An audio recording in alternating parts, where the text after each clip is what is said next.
of the United States of America, and to the republic for which it stands, one nation, under God, indivisible, with liberty and justice for all. Roll call. Jerry Lincoln. Scott McVeigh. Pam Beaver. Chair Beverly Fickus, with us this evening. Yes, Paul Kelly, General Manager, and Kayla Fox. Thank you. So we have open time and public comment, so if there's anything not on the agenda, I know Sandy signed up. Is that the only one that we have signed up? Yep, we have Sandy here. Okay, I Sandy? can sign up, but I would like to speak. Sure. Okay, you're next then.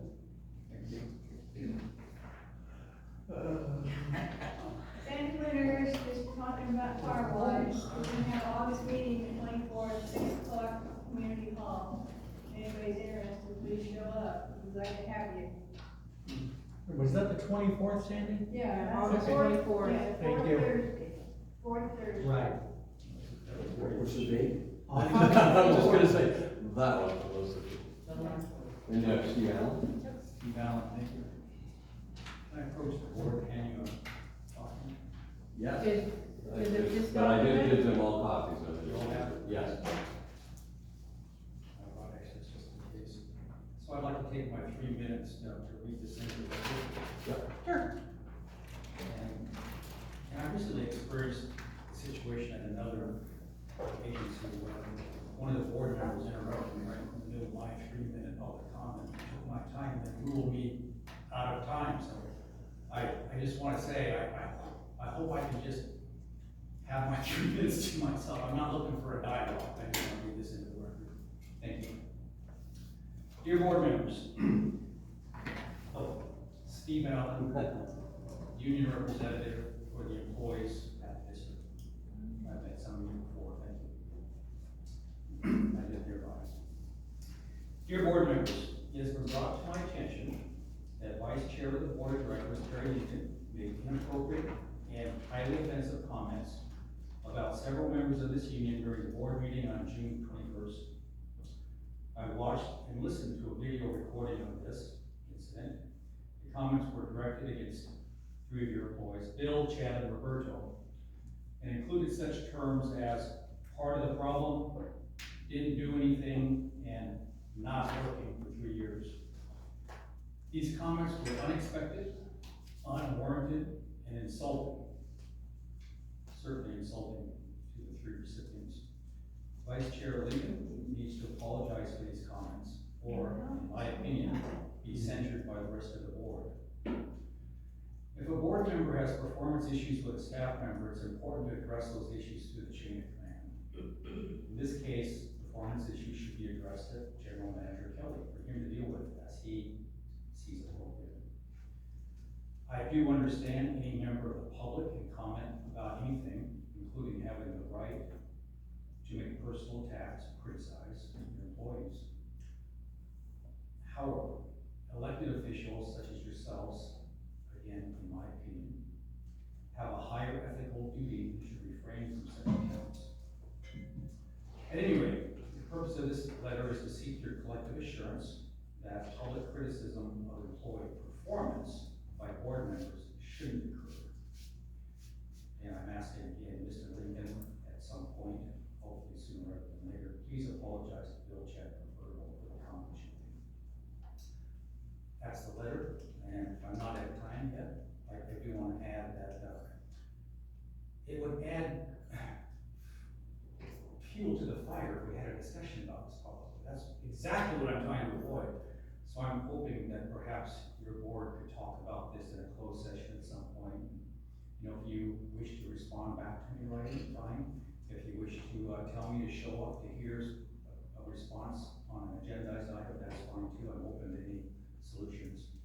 I did reach out to Paul ahead of showing up here, and this is the last thing I want to do is show up and address the board publicly about stuff I was hoping we could talk about and resolve more privately, but I wasn't able to do that, so you got my letter. So thank you for your time.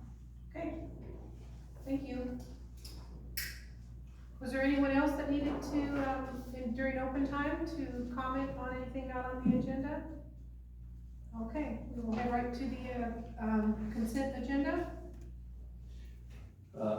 Chair, just first of all, as we usually have on the consent calendar, we have a couple of minutes from the 19th and April and the 17th of May. I've already received one recommended edit from a board member, which we have, so I'm going to ask that when you get to the time of approving these, you approve them with the amendments. And to save some time, if you have any others, you should just suggest to the board that you're going to get those to Kayla and I, instead of going through all of them all. But for example, if on the 19th, on DII area at the end, there was a motion made to bring things more in line with actuals, not what it's printed as actions. So we'll make that adjustment. The other slight change you might notice on this, on bills paid, you have a report through June 30th, so that's the end of our fiscal year, and then the bills paid the beginning of July, so that you just see them separate out of the fiscal year. And then you may have noticed that the actuals, the activity report, the P&L, had some interesting anomalous numbers in it. So I'm going to suggest that we hold that item and bring it back in August after our bookkeepers had a chance to reconcile it. But a couple things I do want to just mention from that. The base rate is very high. So you divide that, you're going to say, gee, we got 3,000, customers. But there's been a couple of things. One, in June, the federal government doesn't always pay on a monthly basis. They should, but they wait 4 or 5 months, and then all of a sudden they pay 5 months in a row. And so in June, they paid 5 bills. So you're going to see that that number includes 5 base charges and 5 that are fees. Also, Kayla, as you'll see in the operations report, has been working on getting financial support for people that are need support for their bills, and we actually got some payments from LEWAP. What does that stand for? Low Income Housing Water Assistance Program. Oh, there you go. And our archaic system, which we have an item before you to upgrade with, it randomly applies large payoffs of bills to different things, like to the fees. It actually just applies a percentage to the fees instead of taking care of all those 1081 fees and then water usage or then the base rate. So in other cases, we think Shannon, who is moving to full-time and primarily working on delinquent in her extra time that she has been working on that, and we got almost $10,000, I think, worth of extra payments just by going after some of the delinquents, one of which I think was $6,000 for a house that was in receivership, and the bank got it out, and since we were paying attention, they actually paid us the money that was owed on it. And so, again, you put in a payment in our system that was installed in 1997, and who knows how it applies it to it. So it's showing up in some different places on this report. I'm just giving you a couple of examples of why we need to pull this and do a little bit more forensics on it. With that, Madam Chair, I think everything is ready. Okay. You might also notice, for the board's purposes, but the community, our check signers will go through when they're signing checks and flag some of our invoices to be reproduced and put into the packet. So those are in there. I will let those that flag them say whatever they want to say because they flag them. So that's what Scott and I are doing as we go through the invoices and checks, is that if we see something that we want to share with the public, or we want to share with the rest of the board members so that they're aware of some of the bills and things that we have. And so that's why they're in the packet. So, but we'll go over a couple of them. So, Quick question, how much time was Shannon able to spend on, or is she she is not full-time yet. No, she starts full-time at the end of the month. Because of, being caught up on a few things, it's hard for me to say, but maybe a couple of half days that she's been trying to test it out. She's just like, well, hey, I have some time, let me see about it. For example, she gave me a report that we helped put into the operations report for the last couple of weeks in June. As you know, in the operations report, there's hundreds of delinquent accounts. She's only gotten to the first 19, but if you consider the success so far, that's a worthy endeavor. I don't know if you can count on the next 19 to turn in almost $10,000, but hopefully a few thousand. But I guess that's an example. And she had done that at my behalf, saying, hey, you know, I feel like we've justified you coming full-time, but why not, if you have time, start working on it so that we really justify it. It was way beyond our expectations. Tell her thank you. Yeah. Yes. Okay, well, we'll just go in order. So if you go past your, transaction detail, the first invoice that's on in the packet is the, lacrosse footwear. And it just hit me because in the same packet there were, or same bills that we were paying, this one's $190 and we had another one that was $160 for, I'm going, well, what the heck are we buying? But the month prior, this is the question to Paul, we had like $1,200 worth of, safety equipment and that kind of stuff. Was Jeffrey not on the board when we were on board? This is new hire. Yeah, and so he's got the muck boots and then the headwears, so that's what that was. And then Aramark, I don't think I flagged the Aramark. I did. Okay, And I flagged it because of a lost charge. Now, Aeromark being a company will occasionally throw things out and to see if they stick or not, until you challenge them. This is 3 pairs of pants, former employee did not return. It's $105. So, but I remembered from a few months ago, because of the check center, seeing the same thing. So I wanted to say, hey, what's going on? Why is this going on? And the other aspect of this is, we have had some employee turnover. Do we have a policy in place to where we can deduct from their final check if they don't return these items? Because these pants are rented from Aramark. So if they don't turn them back in on their final day, we, the community, have to pay for the pants. Are they FR pants? Fire resistant? No. No. Levi's mostly, I'm assuming. Yeah. But we're paying significantly in rental and cleaning, so. But as you can see from the notes in this, our bookkeeper and I have been tracking it, Right. and we have not paid it. The Aramark is trying to track it down, and, because we know they were all turned in. Okay. I was just wanted to make sure that there is a process in place to where uniform items are turned in, or there's a deduction on our final check. Same thing, because we have a checklist, and it includes keys and Right. all that other stuff. Excellent. This is. Thank you. Yep. That answers that. so the next thing in there that, I had asked Paul to put in the packet was the reclamation payment recap. And that was just, showing what we had scheduled and what we actually used. So we had, for a total of June, it was 26 acre feet of water. So not a lot, 236. I was 286. Well, it's showing 60 and 176. So that would have been, though, That's our actuals for June. okay.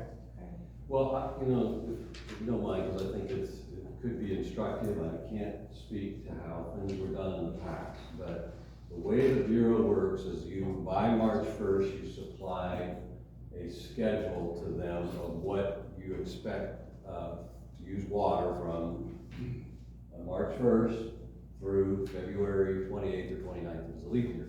And so it's a monthly amount.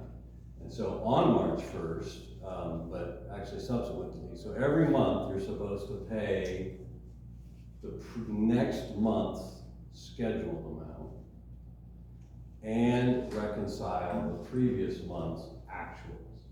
So based on this one here, as you can see, for irrigation, we paid for 180 acre feet for ag irrigation because that's what we had on our schedule that we thought we were gonna need in June. We actually only used 60, so that's why there's the negative 120. So we actually get a credit to that current month, in this case, August scheduled amount. So just, and then at the bottom part, you only pay on the actuals.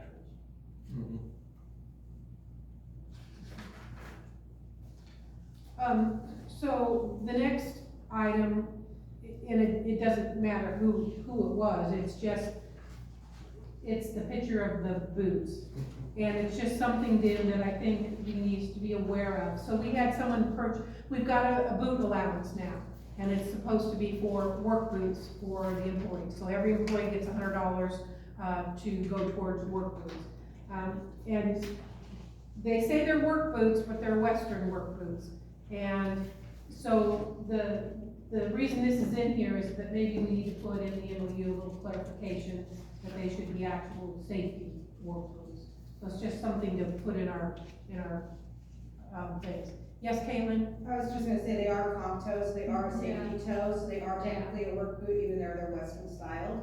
So composition toe is a lighter weight, like a steel toe, you don't get as sweaty, or cold. Well, some of our concern is if you step in a muddy hole and pull your foot up, are you gonna come up with that boot? Most of them are pretty well fitted. No, I'm just saying. Yeah. As somebody who sold shoes, these exact same pair. I don't know, it hit me funny, so that's why I included it. It's just something that we can discuss in the future, but just to be aware that it was there.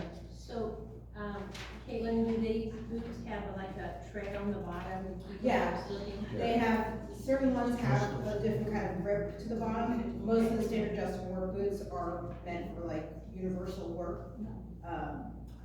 So it does have a good rubbery tread on the bottom that you can grip pretty easily. Just start. Thank you for that. I have a question Yes. for Paul. Yeah. Do we get a receipt from the individual before we give them the reimbursement? Yeah. Okay. Yeah, there's suits in there. Well, I didn't see where it had been paid or anything, I just, No, we do. Yeah, there's a reimbursement form Reimbursement here. form, Yeah, we And try so- to- that's not a receipt though, that's Look a, on the back page, Terry, There's your reimbursement. $237.04. right, but that's not, Order well, was this all together as well? Yes, yes. Oh, okay, It's all one okay. piece. No, Yep. no speaking from the audience unless you're recognized by the chair, please. I apologize. Good, thank you. And the next one, I don't know if I did it or you did it. The RGS, Regional Government Services.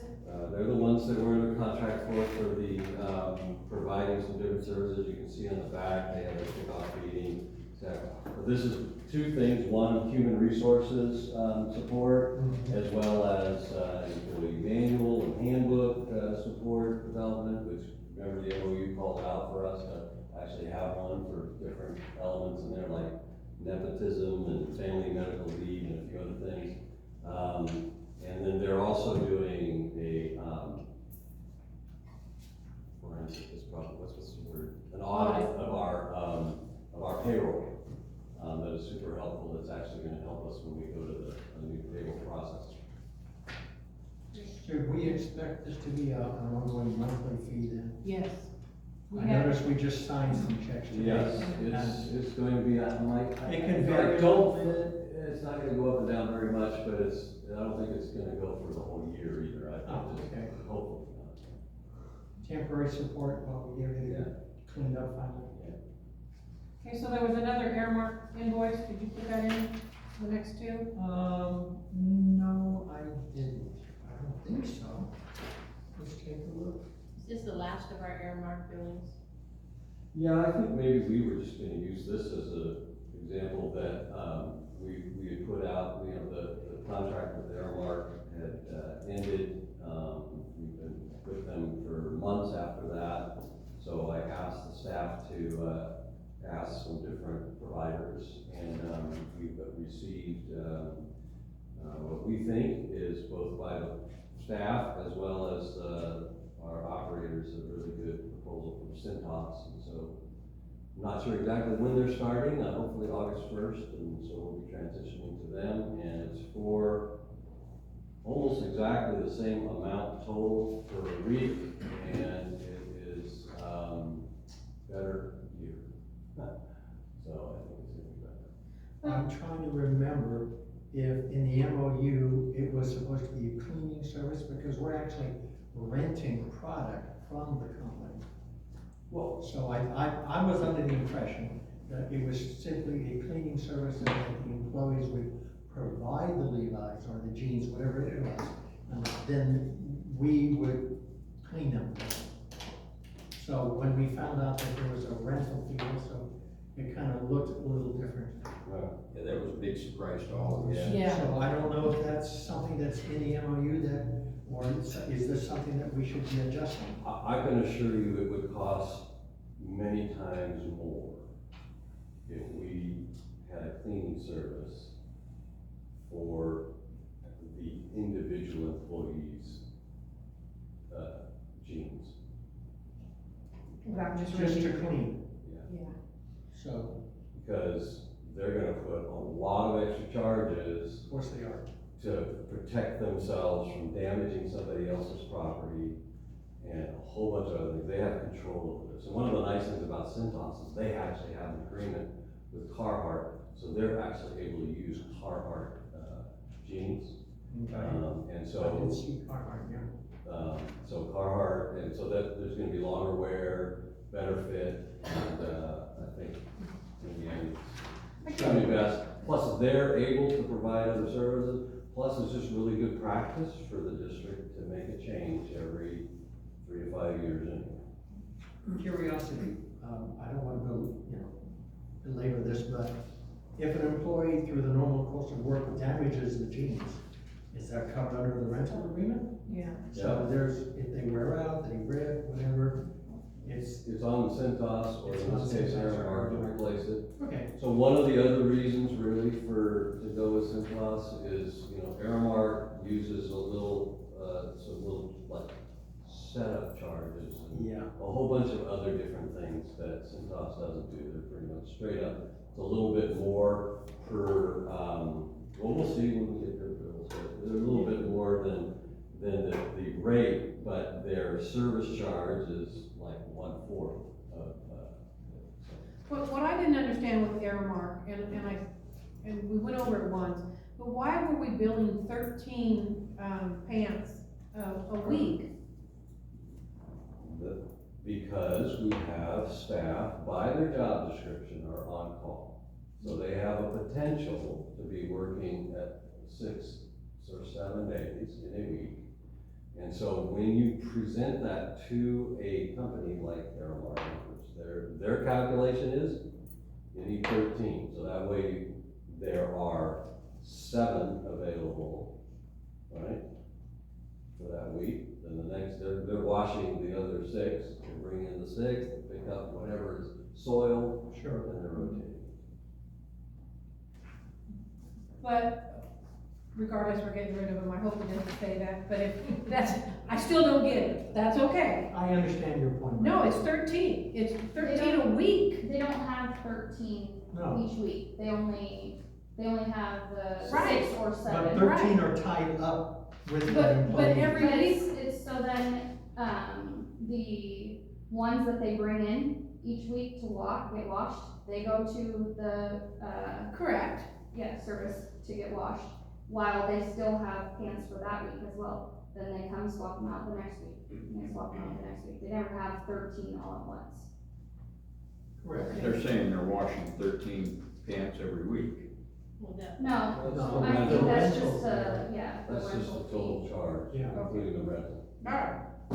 What, Otherwise, okay, because y'all I got her. harped on this multiple times. If it was only 7, then they could only have 4 children Correct. for the week, and they all work a minimum of 5 days. So then Aramark would have to show up twice a week.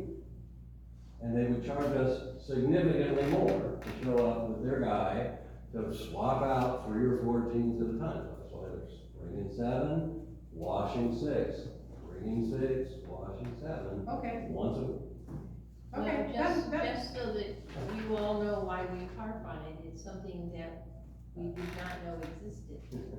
It was an expense that was, 3,600 a year. and so we were harping on it because that is your and our money.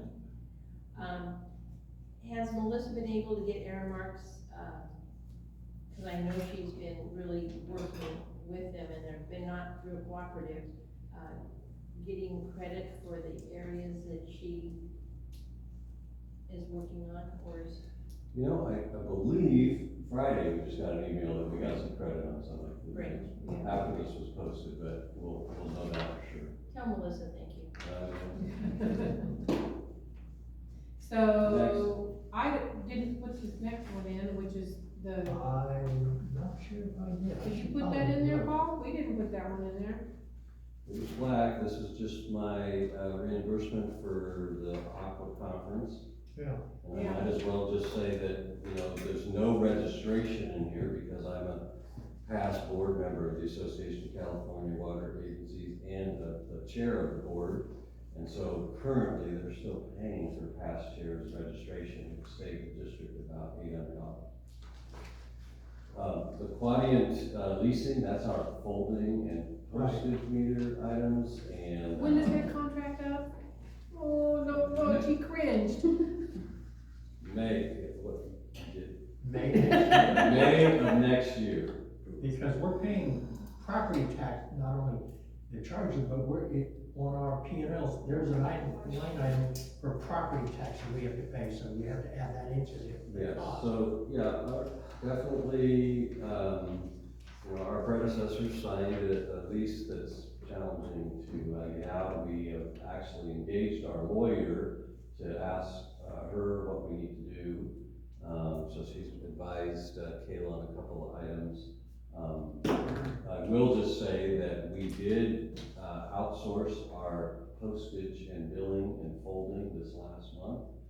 And how was it? So That this, machine is- and this charge actually is for that machine. Yeah. And, We won't need it afterwards. and we don't need it anymore, and yet we're gonna be paying about $18,000, right? No, we got what's left on the lease. Well, first of all, some of this is postage and that won't be Oh, done okay. here anymore. It'll be postage we pay the mail house for. I believe it's, this is also, by the way, a quarterly payment. So. Oh, yeah, July to October. Right. $1,900 is quarterly. We've preliminarily asked them, you know, what's it gonna cost or what can we do to get out of it. They said, oh, it's $10,000, which is actually more than if we just paid the next Quarterly, yeah. 3 quarters and walked away from it. Let's have them come out every week and repair it. You I- know, like then. I reached out to a couple of my neighboring districts that still use this machine and say, you guys need a backup, do you guys wanna take over this lease? Do you have an eBay account? I don't know. So that, it just is what it is, and that's why it's in here, just so we know. The next one, this is actually a piece of, safety equipment. This is a well, you can see it says a multi-gas, detector. It's mostly for chlorine. Our distribution folks, when they're in a deep ditch, and they're working on a break, they have to, for safety reasons, you know, have one of these things down in there to make sure they're not getting exposed to chlorine or other. Confined space. Yeah, it's all confined space stuff. We've had one and share it between the two, but when there's a need for one at the treatment plant, that's what this one's for. And for those that have toured and hopefully get a chance to tour, we do have a big chlorine room that could be confined space. They've been replacing, actuators. I mean, hopefully, luckily we haven't had any chlorine issues up there, but just so it's up there, that's what that is. Okay. And obviously, it can be a backup for the distribution if we got multiple rates and we. And that's in the budget for the water. Yeah, it is.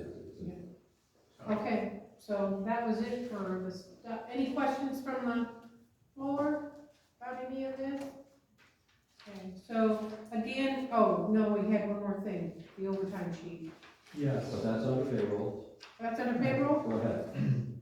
And I asked that this be brought in, mainly because, and we had discussed in the past, the fact that, our employees are getting overtime or whatnot for after hours. And I believe, Chair Fickus has done some research on the rules and regulations. But by taking a look at this, you'll see there's multiple times, nights, weekends, and even holiday, where the employees have had to go out to do turn-ons, turn-offs for our customers. Now, I believe, as a courtesy, we do that during normal business hours, but I don't believe we are currently charging for the nights, weekends, or holiday service. And I'm wondering if we shouldn't be doing that. Right, we don't currently. Because this overtime, I'm not sure it's factored into the labor costs on our budget for the year. Definitely an issue that, you know,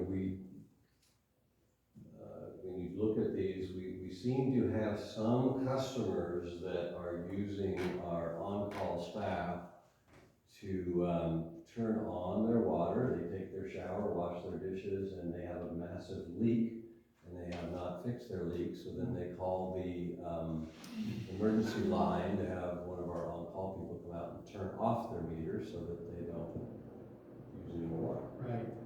So that, now, some of these other ones, you know, I think we deal with on a case-by-case basis, but when we have the recurring ones, those are things that we probably need to come up with a policy on, let everybody know this is, you know, you get one after hours or on-call, you know, call, but if you're doing it repeatedly in a 30-day, we're gonna put a $150 charge on your thing, whatever. Whatever's reasonable. Whatever. Right. Where do you want that? The rules and regs?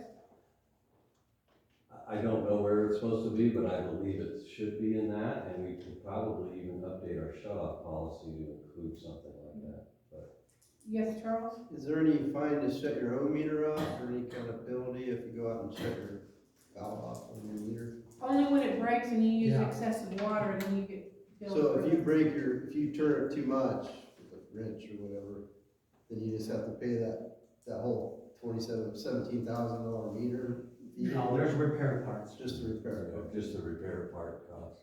And the Which we water. just had one. So that's why a guy would call, so he wouldn't break. Yeah, totally, and again, there are instances where it all makes sense, but the But the- instance that I just referred to, we have had that situation where somebody has a leak, and it was more prevalent, obviously, when we were in a drought, that they didn't want us to spend the money to fix the leak, so they called us to open the water, they did what they needed to do, and then they called us to shut it off. I That wonder, gets expensive. I wonder if it's in the rate chart that we've had previously with some of the fees. Well, I've been reading through that, we have a turn-on charge, but I'm not sure if it's applicable in this case, and we probably will need some sort of review of our rate case to know for sure.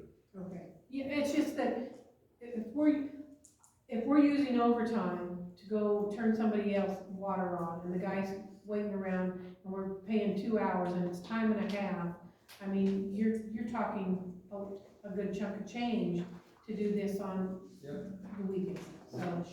The only other issue I had was at the very bottom of that overtime. On July 5th, from 9 p.m. to 11 p.m., 2 hours, something about check generator. And then an hour later, on July 6th, midnight to 2 a.m., turn off generator. They can't do that during day hours. Was there a power outage or something? Yes, there was a power outage. Okay. And so did they go home and then drive back out and charge us another 2 hours. But again, you know, you go up there and check the generators at 9:30, that is a 2-hour call. Oh, I understand that. And then if you don't leave again until, midnight, that's. It's what the we next did all day, those it's days. another, yeah. Okay, All right, all right, profit loss, any questions from the floor? Yeah, I Yes, have Sally. one. Years ago, when the welder made one of those T-wrenches, if you had a break, you just shut the water off and fix your problem. Now, if we use that, will we be penalized? You're not penalized, Sandy, unless you break something. So if a customer goes out there and turns their water off and everything's fine, you know, technically, it's property, and you're not supposed to. That's technically the issue. But, you know, have we all done it? Absolutely, we've all turned off our own water. So, do we take a gamble? Yeah. So, Thank you. yes, Would it Jacqueline. be smart, just beyond where the district's equipment is, just put a shut-off valve on your side? Yes? oh, Sure, you can do please watch the logic there. A lot of people have. that. Yep. A lot of people have. Of course. Okay, we'll keep that with the dead horse, but what do we need to approve here? We're gonna. On our consent agenda, we've got. A through C. Okay, so I have a motion to accept A through C on the consent agenda. I'll make that motion with the adjustments that have been mentioned. To the minutes. Yes. But that includes dropping the, profit loss, the June. Yeah, those activity reports, yes. Right. Okay, I have a motion by Director McVeigh to accept on the consent agenda items A through C with the amendment to the minutes as already presented, with the second by Director Beaver. All in favor, say aye. Aye. Any opposed? Motion carried. Okay, old business. Madam Chair and members, you know, we've been keeping this one on here, which is the account reconciliation from the Bureau. They had sent us a note back in October that there was a discrepancy going back 10 or 11 years of what the district may or may not have owed and what the Bureau thought they owed. You might recall that in the letter, they had an amount that they thought the district owed, and then they sent back up to that didn't even add up to that. Oh. So, what they put in the letter. So we have pushed back, and they're, you know, in the end, I think they're more anxious to make sure we pay our enact payments by the end of this year, and then they'll get back around to dealing with this. But we will also have more information ready for them as well. So nothing more to report as it relates to that. Okay. And then the next item is the Shasta County Grand Jury Report on, and then the Clear Creek Community Services District response as presented last time. So there's not a lot of change in my background memo, but just as a reminder, the grand jury provided a report on the district, and they give you 90 days to respond. I came up with basically a template on response. It is the board's response, it's not my response, not anybody else's, it's the board's response, but I did provide some draft responses over the last month. We've had some additions, subtractions, and edits, so I think we have a pretty final letter. But I do just want to remind the board and everybody else that there are 8 findings, 3 commendations, and 7 recommendations. The findings and the recommendations are actually covered under Penal Code 933.05 that has what verbiage that you're supposed to use, like we agree with the finding, or we partially agree, or we wholly disagree, whatever it may be. So that's why that language is kind of set in there. It's also to be addressed to the presiding judge and the foreperson. And with that, Madam Chair, thank the board and you for providing edits to some of my grammatical changes and challenges I've had. So from the board, any, other concerns on this? It's listed as a discussion action, so I'm assuming we have to approve it. Yes. Have it sent out. Yeah. But I think we've gone through it pretty well. Well, I'm gonna ask, and then I'm gonna ask Yep, the floor in just a minute. I liked it. Okay, The only thing I would say is, the commendation portion, which is very unusual for a grand jury report, does address an issue that was brought up at the beginning of the meeting in over time. And I would suggest that it be read, because that was the district's official response to those commendations.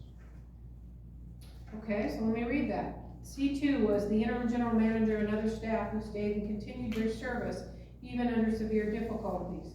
Here is our response to the grand jury report. The district agrees with and appreciates this commendation. The board would like to recognize Bill Palme Mesa, Chief Plan Operator, who stepped in as interim general manager.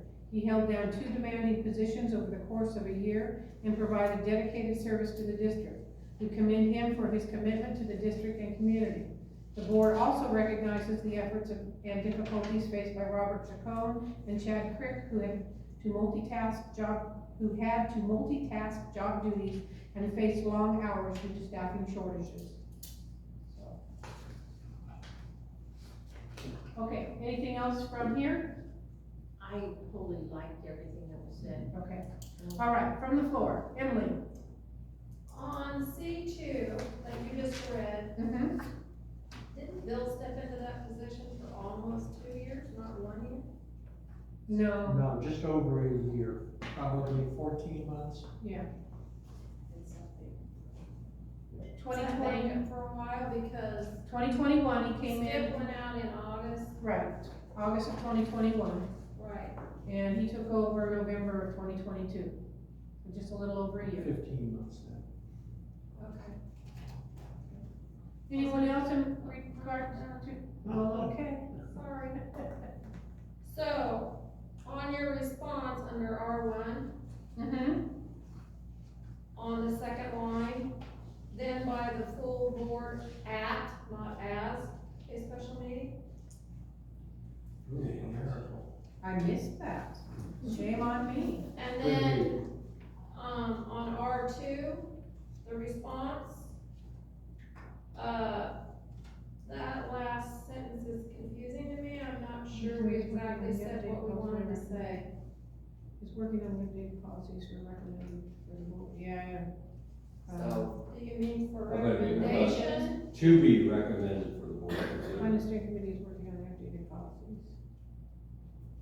For recommendation, oh man. Yeah, it's a mess, sorry. Yeah. That won't work either. Yeah. So, we'll give you full reign to kind of just clean it up. There's something missing there, you're right. Anything else, Emily? Nope. Are we gonna approve this without having? She can sign, she can sign. Yeah. Okay, Right? that's fine, I'm I fine think with we that. do. You can She'll read it before she signs it. Yeah. So hopefully, yeah, recommend. Oh, yeah, he has it ready for me to sign, but I won't be doing that. Yeah. Okay. All right, so, any other discussion from anybody in regards to this? Okay, I'll bring it back to the board. I'll make a motion that, we approve with those minor adjustments and forward it on to the appropriate entities. I have a motion, I'll second it. okay? So I have a motion by Director McFay to accept our response to the grand jury report, and with that minor, 2 little modifications to clean up the wording, with a second by Director Lincoln. All in favor say aye. Aye. Any opposed? No, motion carried. Thank you, and just also real quick, maybe a different comment, it is required by the grand jury that it's on a publicly posted, regular agenda. In other words, this couldn't have been on consent. So that's why it was Oh, separate. Yeah, And it was a good thing it wasn't, because we found some typographical errors. Okay. All right, so, next up, we have, item C, as, the Board of the Community is aware, Director Fust, turned in his resignation from the board on June 30th. You can see in his letter to the board resigning on June 30th. I'm selling my residence and moving out of the district, as in his letter, therefore I'll no longer be legally able to serve on the board of directors. And so, as we've done in the past, we have 60 days, and I am recommending that the board approve and post this notice of vacancy, and I'm suggesting we ask for applications by 5 o'clock on August 9th. Therefore, we can be able to select somebody at the 16th meeting, or not, obviously. And then we keep the previously modified application for the appointment, unless you have any suggested changes. But I think we handled all those suggested changes on the last one, back in February.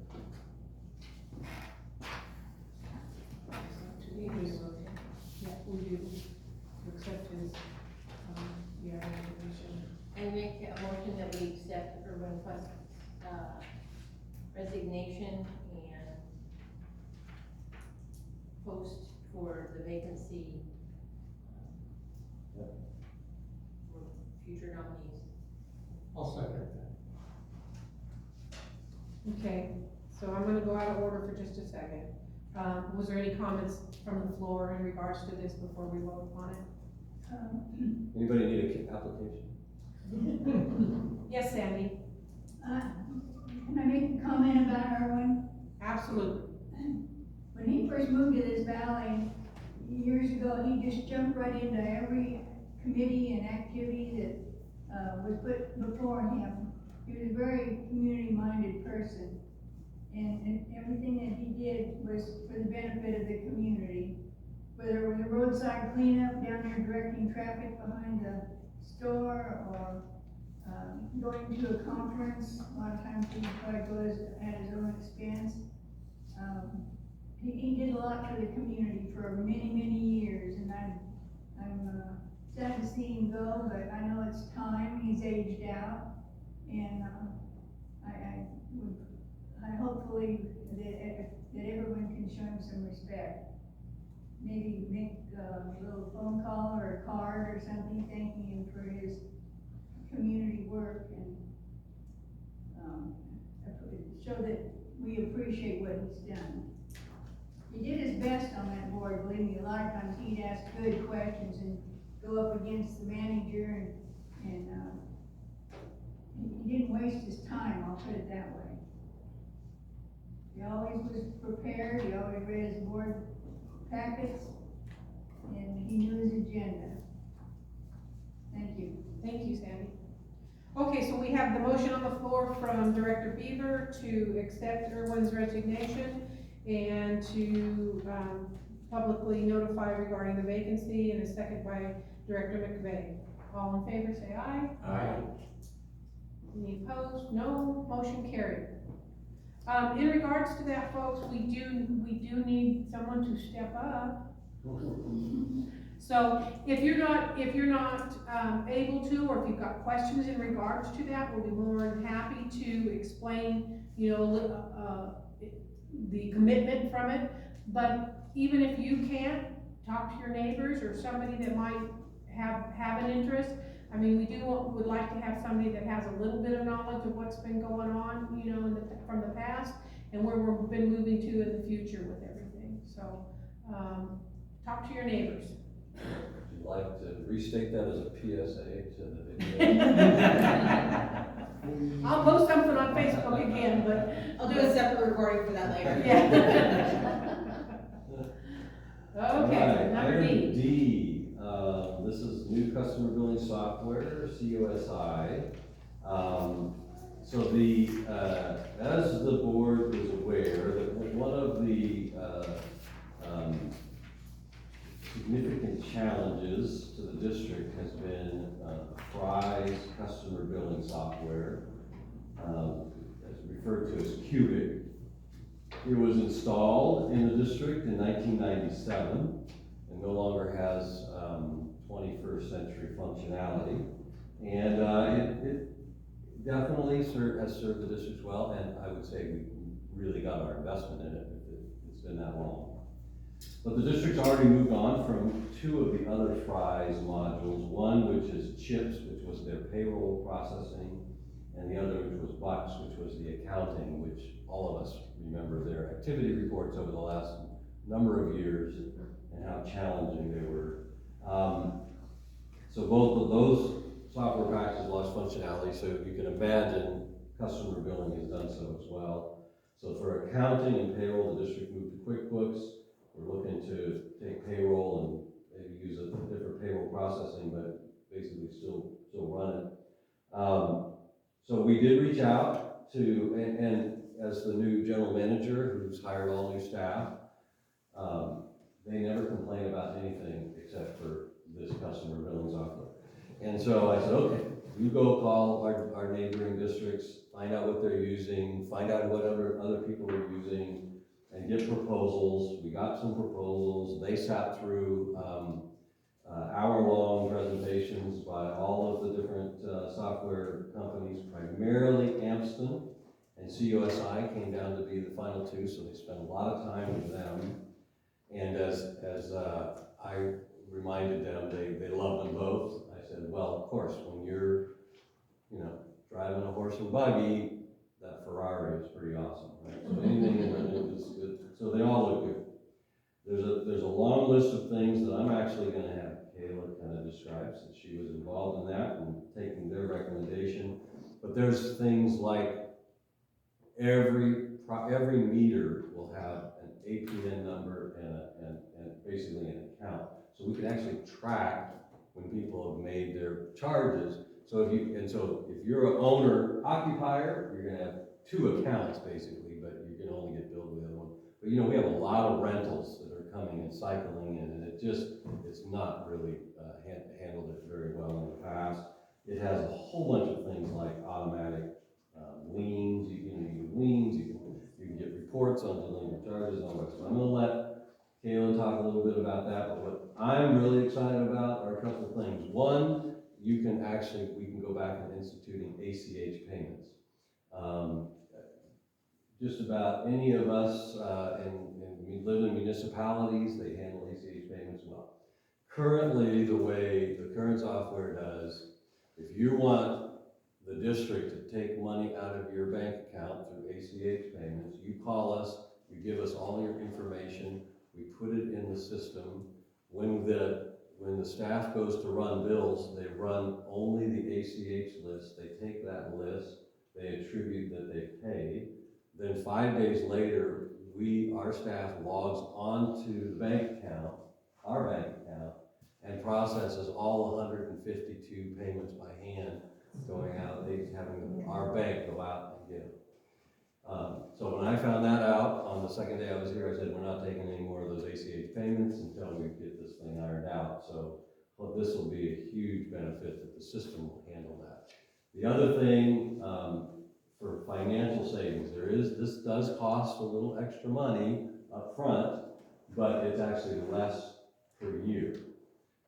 The other thing is one of the things we talked a lot about our emergency response and communicating with people. We have a great website in which people can click on and put their phone number and you get texts or emails. But if you have not prospectively done that, we don't have any other way to reach out to you. So we've looked at reverse 911 and when we have boil water, all those other things. And I've even looked at third-party robocall systems that cost a pretty good amount of money, and you have to upload everybody's phone number in it. This system actually has that available, that you can actually make robocalls from the database. We can actually, when we have a leak on Oak, we can have it call everybody on Oak, not have a district-wide alert and say, don't freak out if you're not on Oak on the alert, right? So we can do that. So those are some of the things with that, the integration and other stuff. I'm gonna have Kayla. If you'd rather hear Some main features that the staff are looking forward to with COSI is, as he had mentioned, the meters will have, or I guess it's locations, will have their own separate account number. Then customer addresses. So any information that is specific to that location will stay with that location regardless of who is the occupant of that, location. The customer, if there's specific things for that customer that need to stay on there, like don't accept checks because we keep getting non-sufficient fund checks, that will stay with them. Currently in Cubic, it stays with that property if it doesn't even apply to that customer. Simplified tracking, as many charge codes as needed. This provides an opportunity for the district to consolidate the charge codes, because currently we have an abundance of codes that are not even being used. I've actually spent most of my day earlier today going through those codes, making sure that codes are not active in accounts that shouldn't be. Also making sure that the right codes are on those accounts. Usage rates, there isn't a need for so many rate codes, so consolidation, clarity on late charges, delinquent accounts, and lockouts. So in COSI, there's basically wizards for setting up accounts, so there's not gonna be anything being missed. Same thing for delinquent accounts. It'll walk you through the process, it'll let you know what's needed to send out delinquent letters, send out shut-off notices, process liens. It takes you step by step once you get to those stages. Interaction with field staff on work orders and automated tracking. You can add pictures to work orders if you currently don't have that ability to do, which will be helpful. Say somebody smashes in their meter so we can't read it. We'd be able to take pictures, attach it to that work order. The guys will get links on the phone to look up the work orders. They will be able to enter in whatever needs to be entered in. If it's a meter read, they can enter in the meter read. And then bill processing and mail, they will work with any preferred mail house that we work with, so we want to keep the one we have, or they have ones as well that if we wanted to move and have them just do it, they can do it too. Real-time information and processing, instead of batch or daily weekly processing, it's in real time. So as soon as we collect payment in the office, it goes on their account immediately. If the customer pays on the internet, it will reflect on our end as well, so we'll see it immediately. Currently, the internet payments do not post to the customer's accounts until we go in our server room and have it transfer over the internet database information into the Cubic system. It's a mess, and that takes a long time. Let's see, easy process, I already talked about the liens. Also the move out, move in wizard is awesome, because I know currently Shannon actually just finally figured out how to apply, if a customer has a deposit on their account, apply it to whatever final bill that they have, then send them the final bill. So all of the process, or all of the steps in a move out and move in will not be missed. Can I interrupt a second, please? In the past, we've had to write off a whole bunch of old accounts. I'm wondering if there's rentals or homes for sale. If it's a rental, do we have both the owner's contact information and the Yes. renter, so that the owner knows that if he doesn't collect from the renter, we're collecting from him? Yeah. Okay, good. That's what's gonna The other be- issue I've had was a home goes up for sale, it sells, and they're gone, and we never got anything into escrow.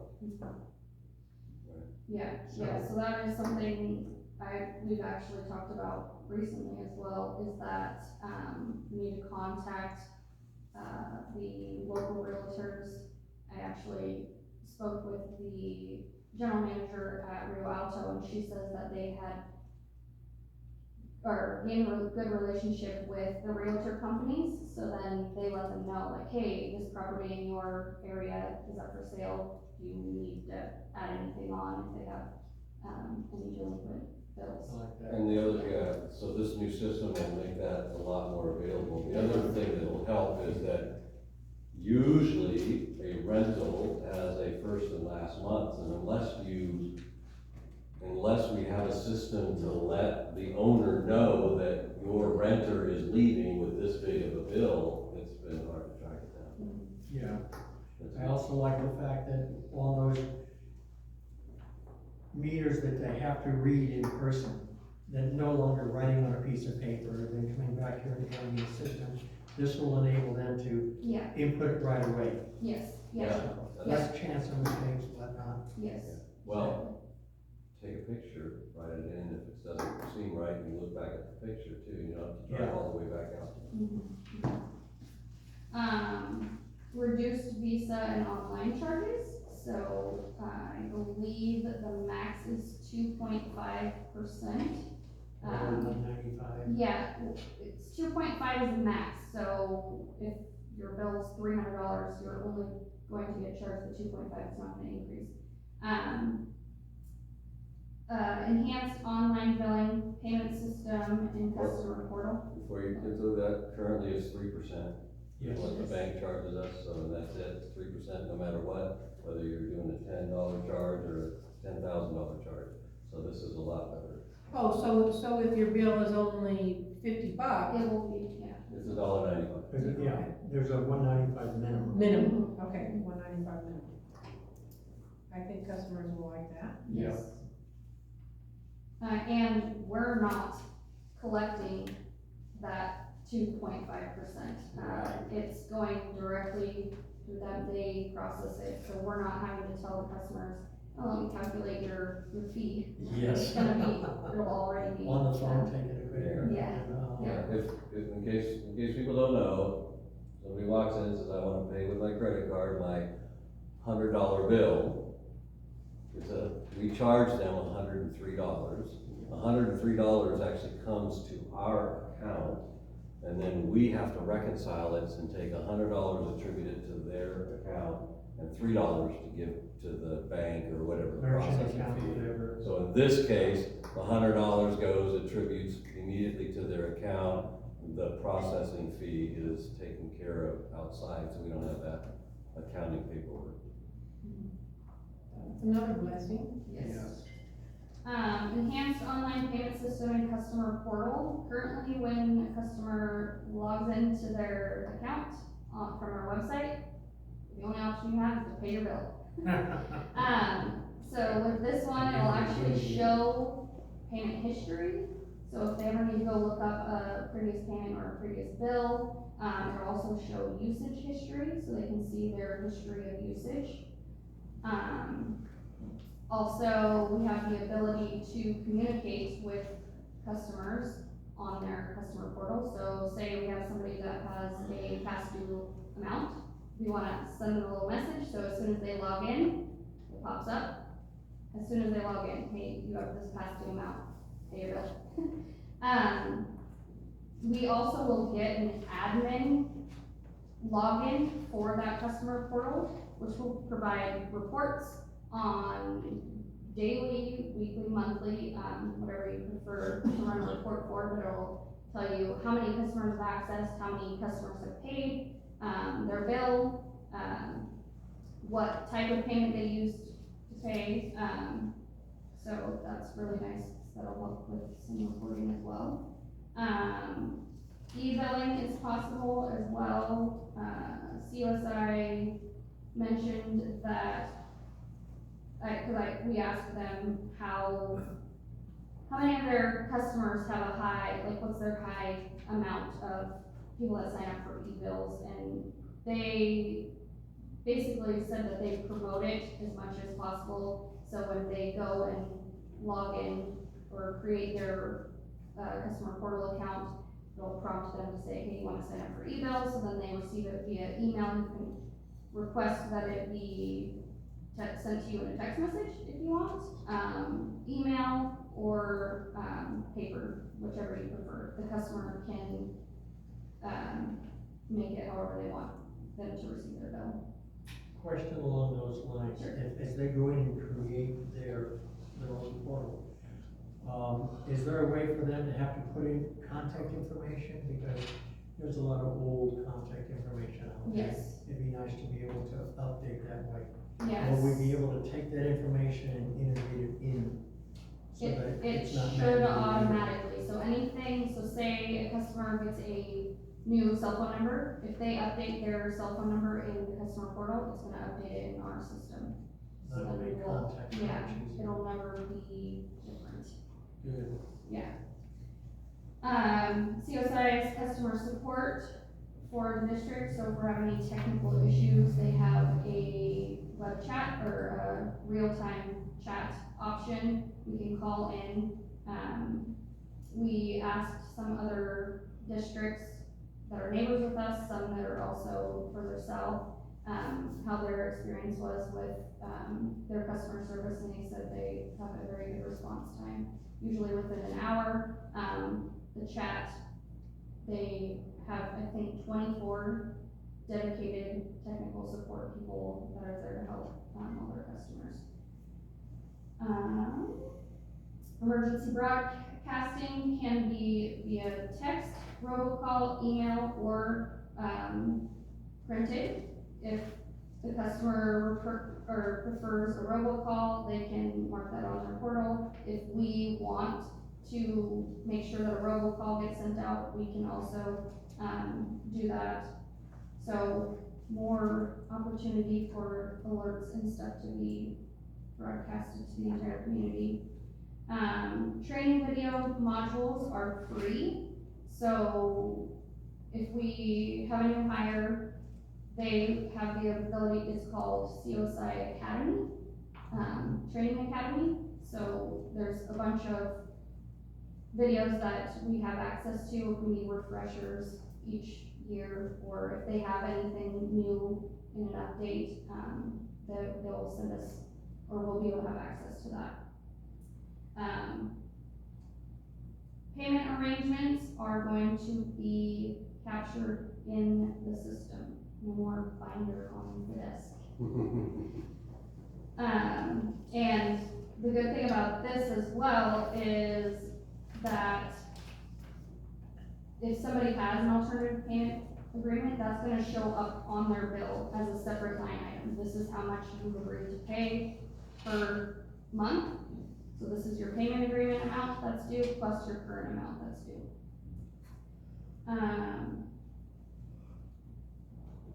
Real quick, I don't know if it's in there, but also we can set up the prioritizing on how that payment is applied.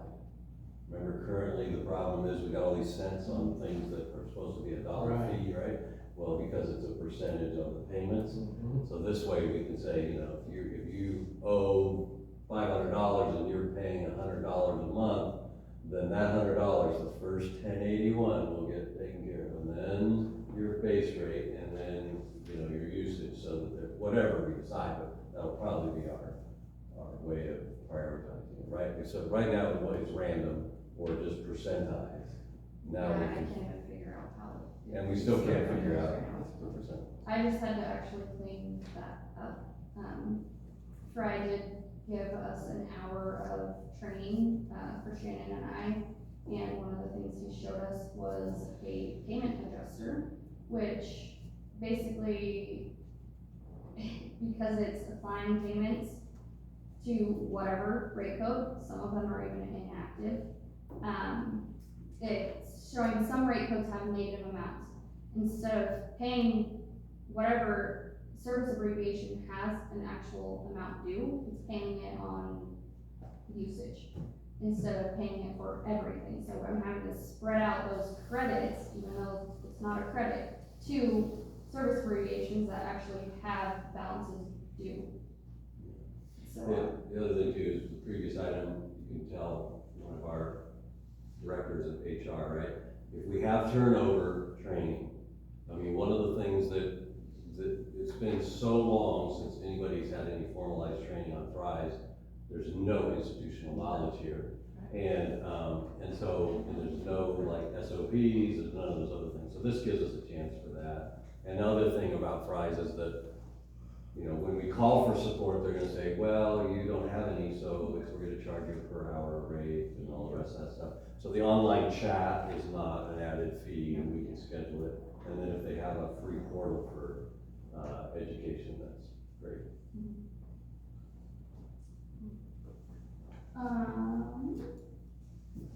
We have multiple control panels open at once, so, it'll be easily be able to access if you're creating a work order for a customer and you have a customer calling in and wanting to make a payment, you don't have to exit out of that screen, you can actually keep it open and just pop up a new one with the new customer to help with their payment.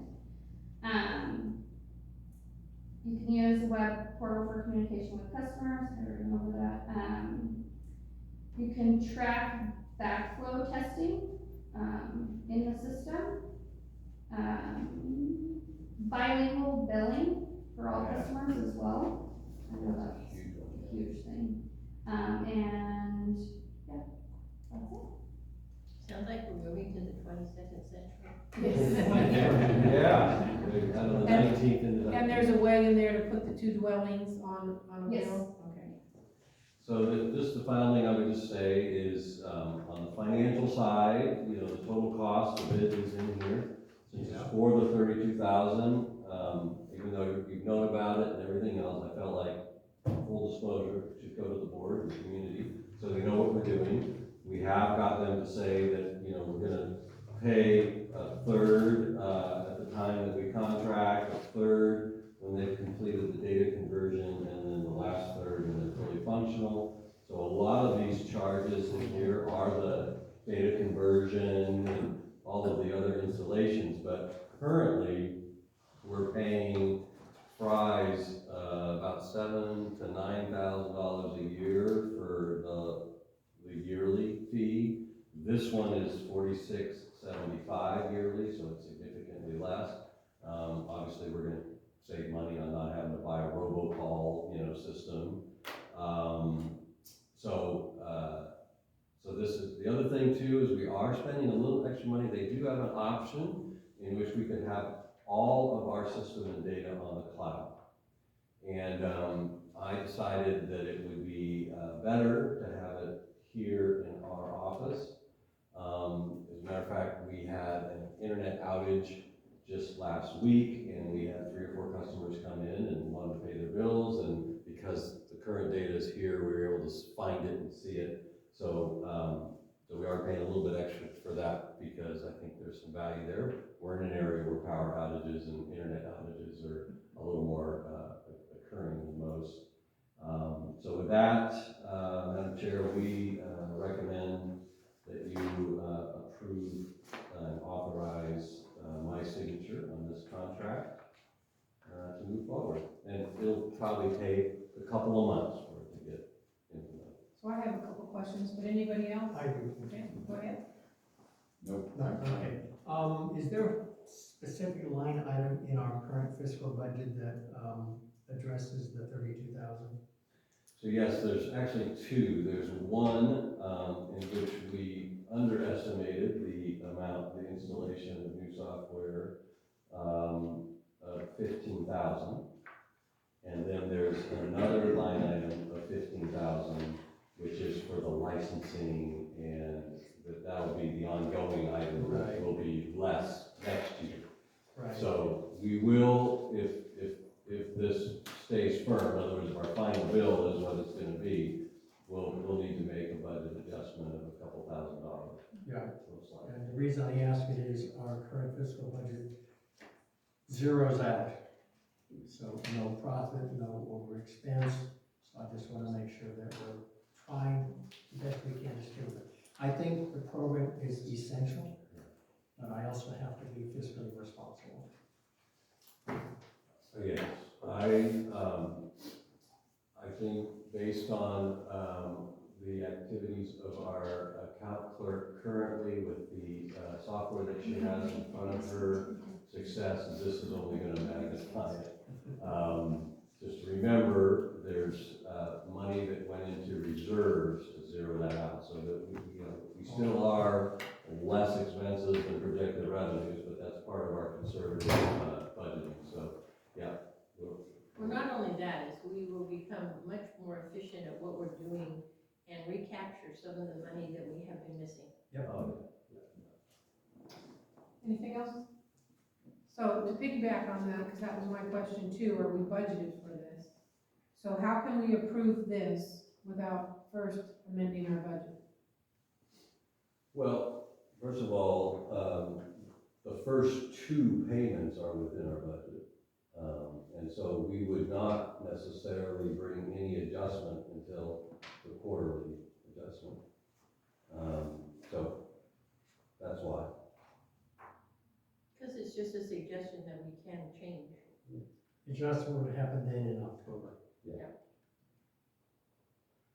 Okay, so can we put that on the next month's agenda, that we can do that, because that, you're not supposed to split bills to meet something.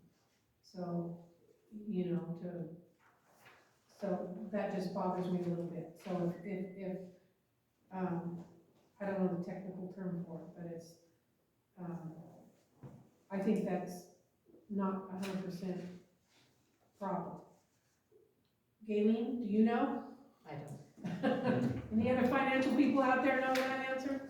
Well, first of all, Okay. we were aware and we were knowledgeable about the upgrade when we had this for budget approval in June.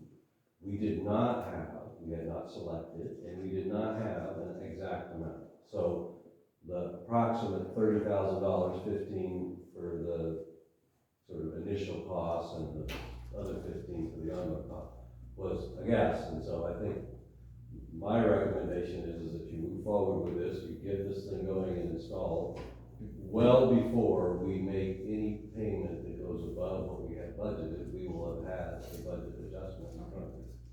Yes, Emily? So, maybe this will put you at ease a little bit. So, a budget is a working tool. It's never in concrete. Your income and your expenses, you always balance out to zero. Obviously, you want to make a profit, and that is why you're having quarterly adjustments. That was not my concern. My concern is we're trying to approve this contract that's for an amount over than what we have budgeted. So technically you can't, my understanding is you can't approve this. But you're not paying this bill in full. Correct. The company has broken it down in 3 installments, and before that third installment, We'll have an you're adjustment going to perhaps. have an adjustment. Right. So, And again, just my experience too with boards is that, number one, that's why this is here before you. Plus, just the amount is more than whatever that number is I have my authority for, which we don't even really know. But when you make the policy call to authorize me to sign, my suggestion is you also say you're basically directing me to bring back the budget adjustment. there we go. That'll make me happy. And, you know, then that will happen, as I said, prior to us going over whatever my budgeted amount is. The only other question I had is on the last page of that was this Honeywell barcode scanner. What the heck is that?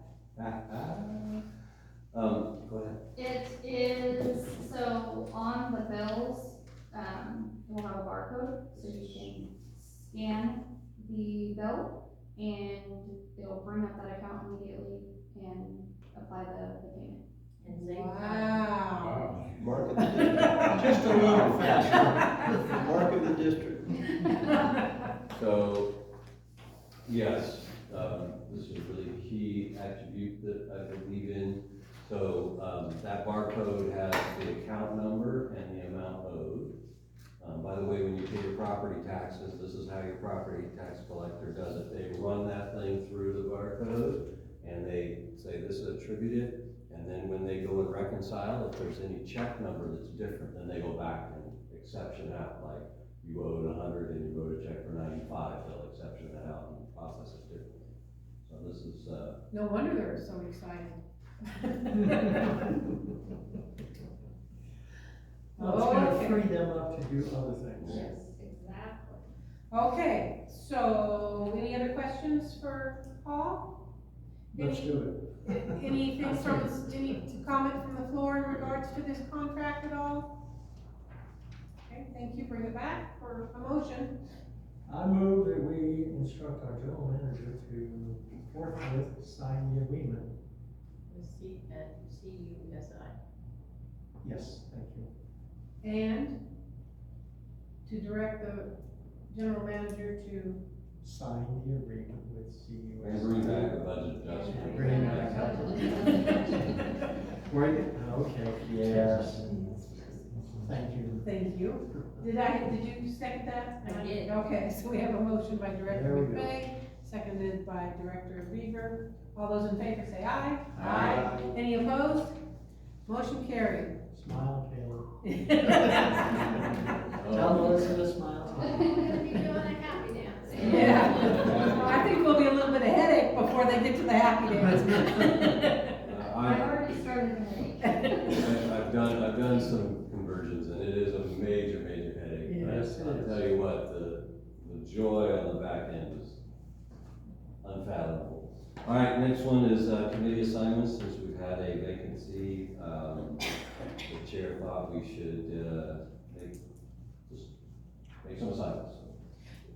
So, because currently we've got an ag committee currently that we've been meeting with, planning and steering and finance. And so Erwin was part of the planning and steering, and, I felt that they're probably gonna meet prior to us getting a new member on board, that I was hoping that, Director Beaver could step up for planning and steering, right?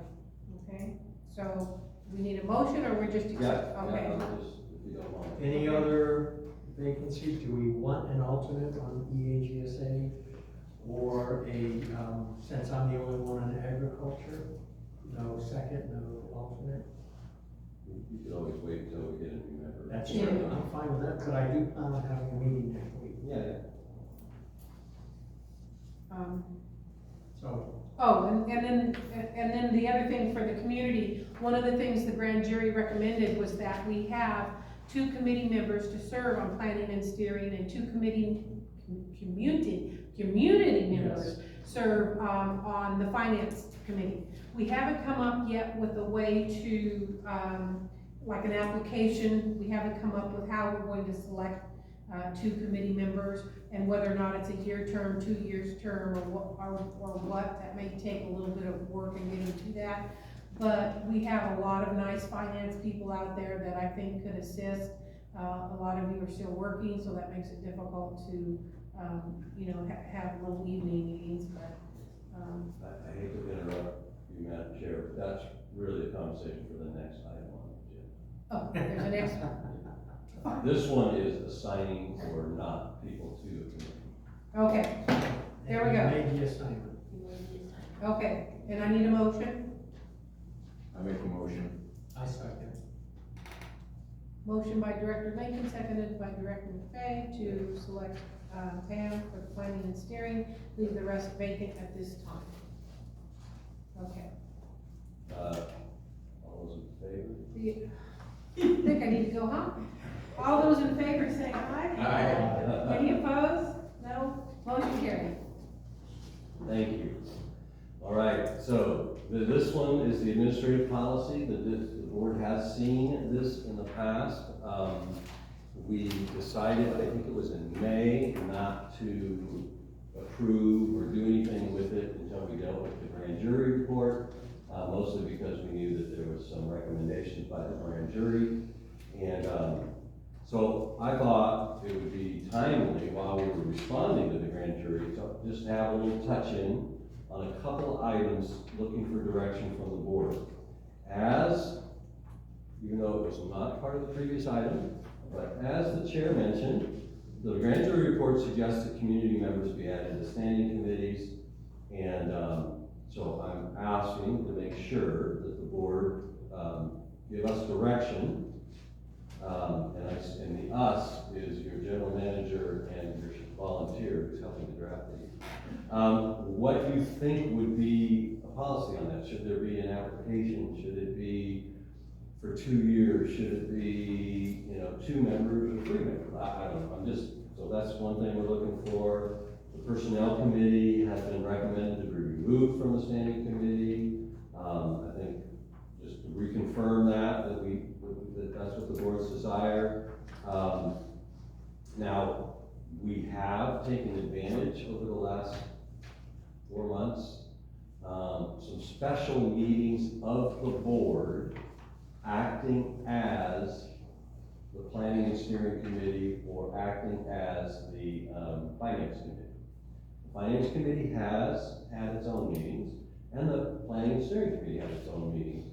But because there were lots of items to deal with, and Director Lincoln in particular thought, hey, at least for some of these policies, let's all meet together so we can hear about it. The other thing was, this was our first time of really doing a real budget for the district, so there was some value in having a committee of the whole. In other words, it was a special meeting of just a group. So, do we want to still do that? We can still do that, or we can do it on, a committee discretionary basis. In other words, the committee say, no, we're going to meet as our own committee, like the ag committee can meet, but maybe there's one meeting a year we want to have everybody or whatever else.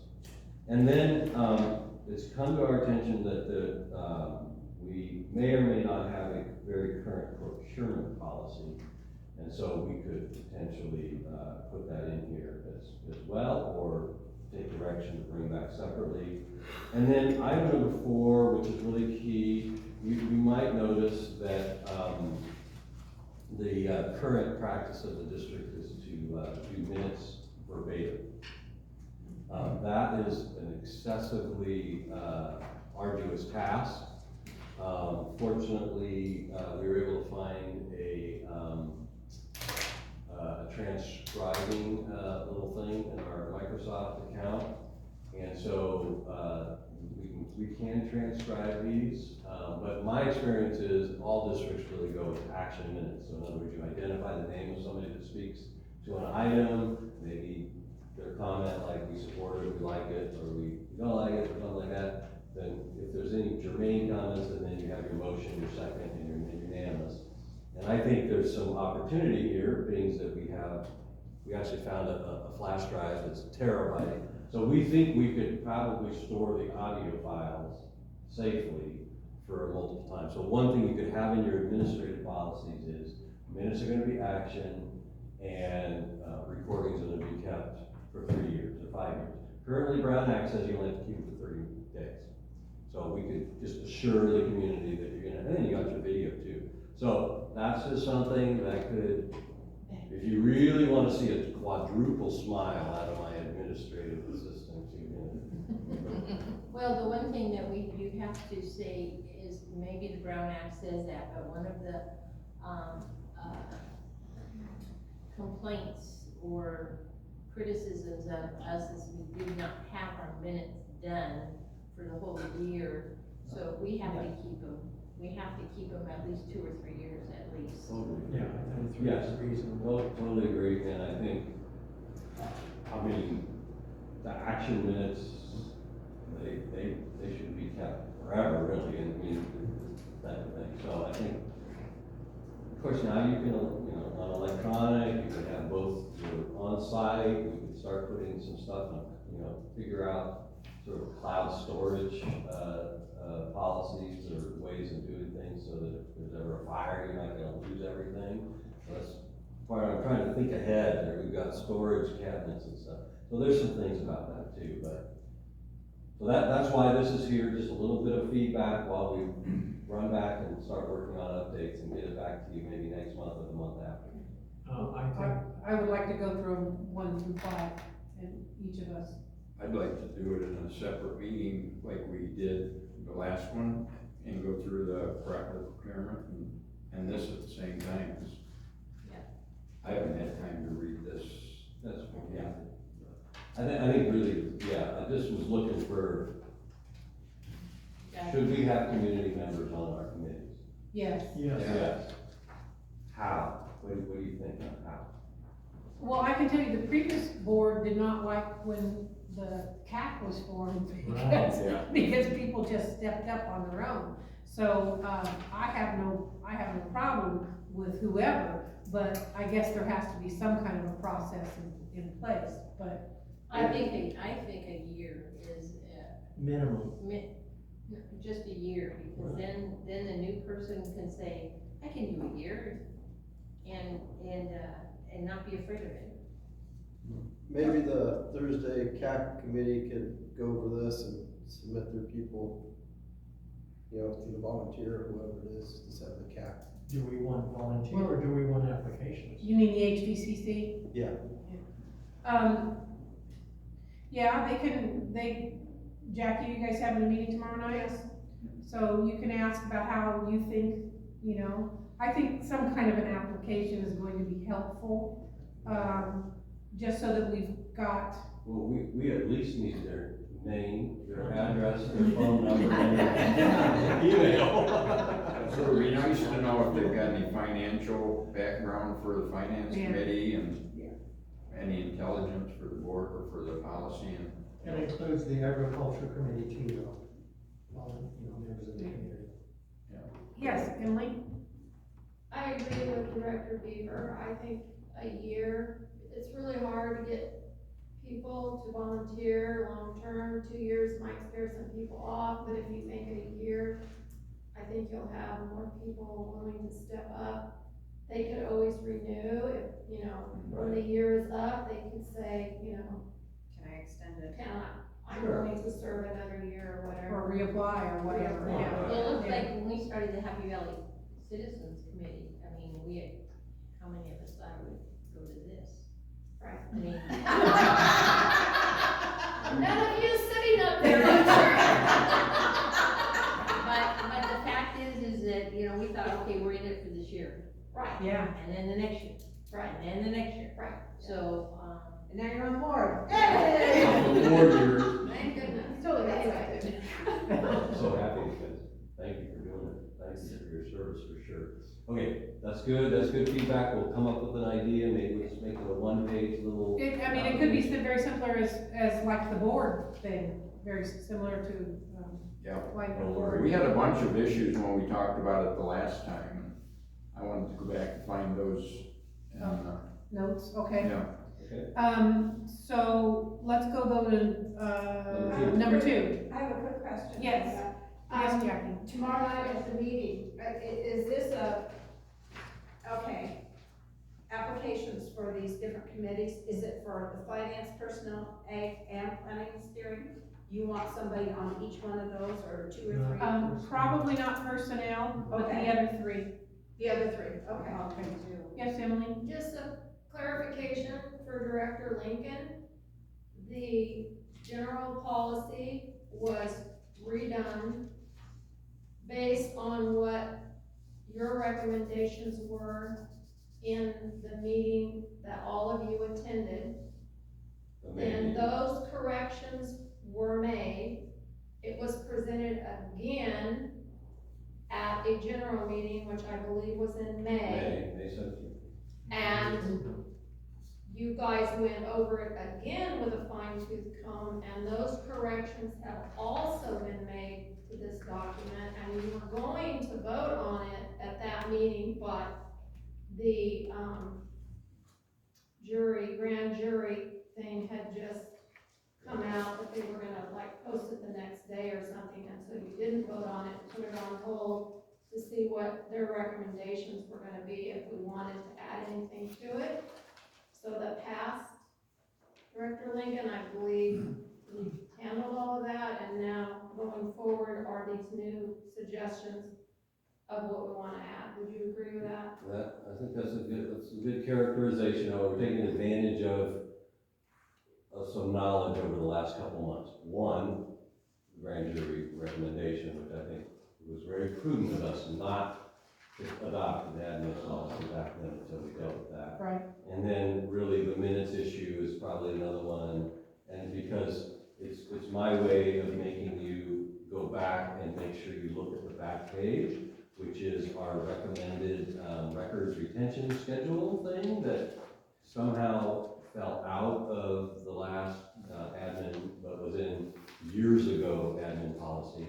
And we do think we wanna make sure we look at that, but that, we can bring that back, but those are, the reasons why we're here. And then the procurement thing, and I think it should be separate, but, you know, we could. So I do have some questions in regards to the policy itself, for clarification, but, okay. So Terry, what are you wanting to see done? I wanted to review the committee responsibilities and the structure. Okay. And what the board actually should be doing. Responsibilities of the board. Right.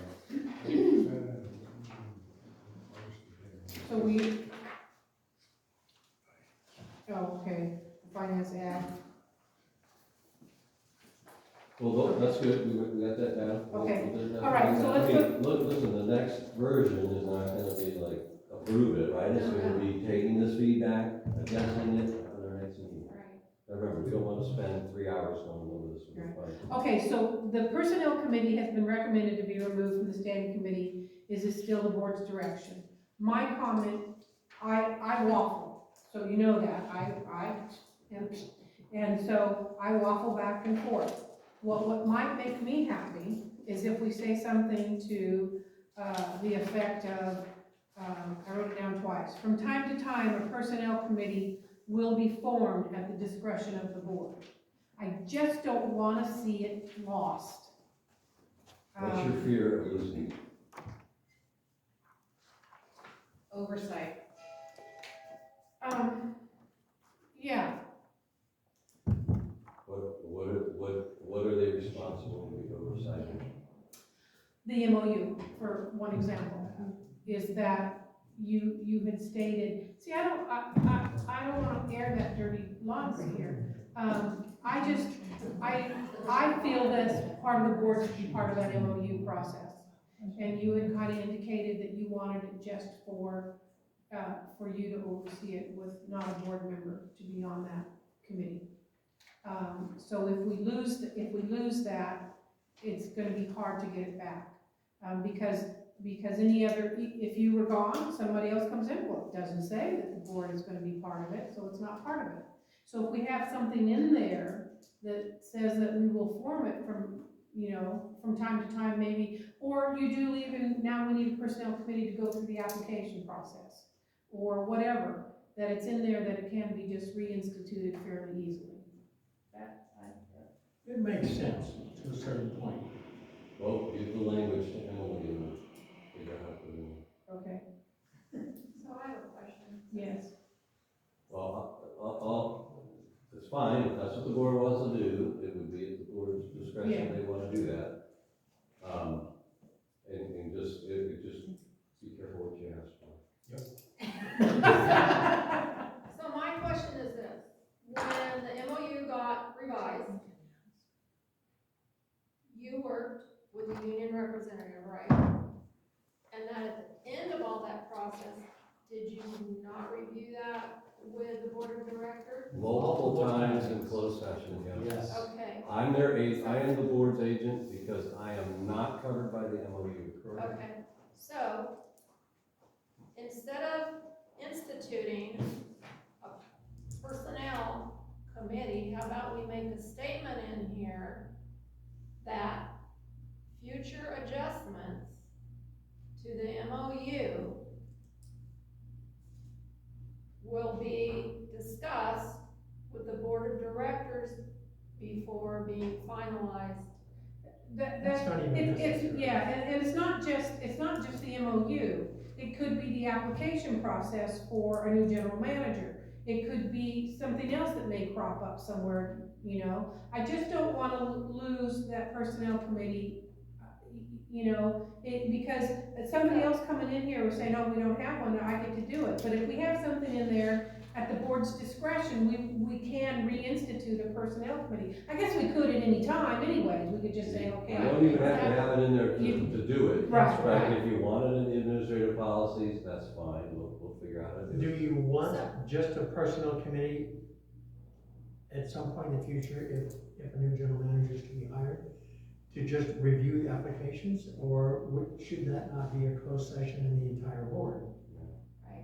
Well, previously, we had Erwin and who was with him, that we had a special meeting and went over the applications. Was it Chuck? Erwin and Chuck? Oh, applications A, B, C, D, E, F. and Yeah. whatnot. Yeah. They were also the subcommittee of the board to do an MOU. How did that go? We're being recorded, I refuse to answer. It did not go well. Well, again, that's why I think it's a legitimate issue. If you think that there's a possibility in the future in which the board may want to have a personnel committee, that's fine. But remember, there is a difference between standing committees that are Brown Act, that are in an administrative policy, and ad hoc committees. And the board has the authority to always set up an ad hoc committee, and in this case, they can't. So again, I think my recommendation is you give us some language of what you think is great, would work, and we'll figure it out. I will probably suggest that if we put that in there, I'm gonna suggest that not only would the personnel committee could be formed at time to time at the board's discretion, it will have a specific assignment. That would be something Yeah. that I do think that you Yeah. should have. Yes, Madam Chair, that's what I was gonna say. If you're gonna have a personnel committee, you need to have some type of description of exactly what you think this personnel committee's going to do. But my suggestion would still be, can you come up with a couple of sentences or a small paragraph that will eliminate your concerns, that doesn't specifically say personnel committee? When these certain things come up, it will be reviewed by the board as a whole.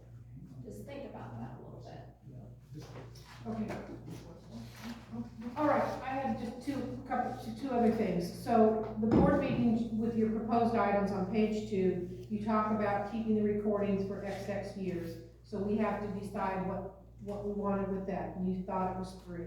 And then the applications, again, we were talking about members, and I don't know if we had wanted just 1 year, right? Everybody was saying I'm 1 okay year. with 1 year, they can Okay. renew or reapply. All right, and did we want 3 years or 5 years for the meeting recordings to be kept? For the meeting recordings, For the minutes. I'd say longer than that, so. How far did you go back when you were reading minutes? Oh, not minutes, but this record, yeah. You went back a long ways Oh, with yeah. reading, where I think these should be kept, how much space do they take up, ma'am? Yeah, I can't answer that. Maybe 7 years might be it, Yeah.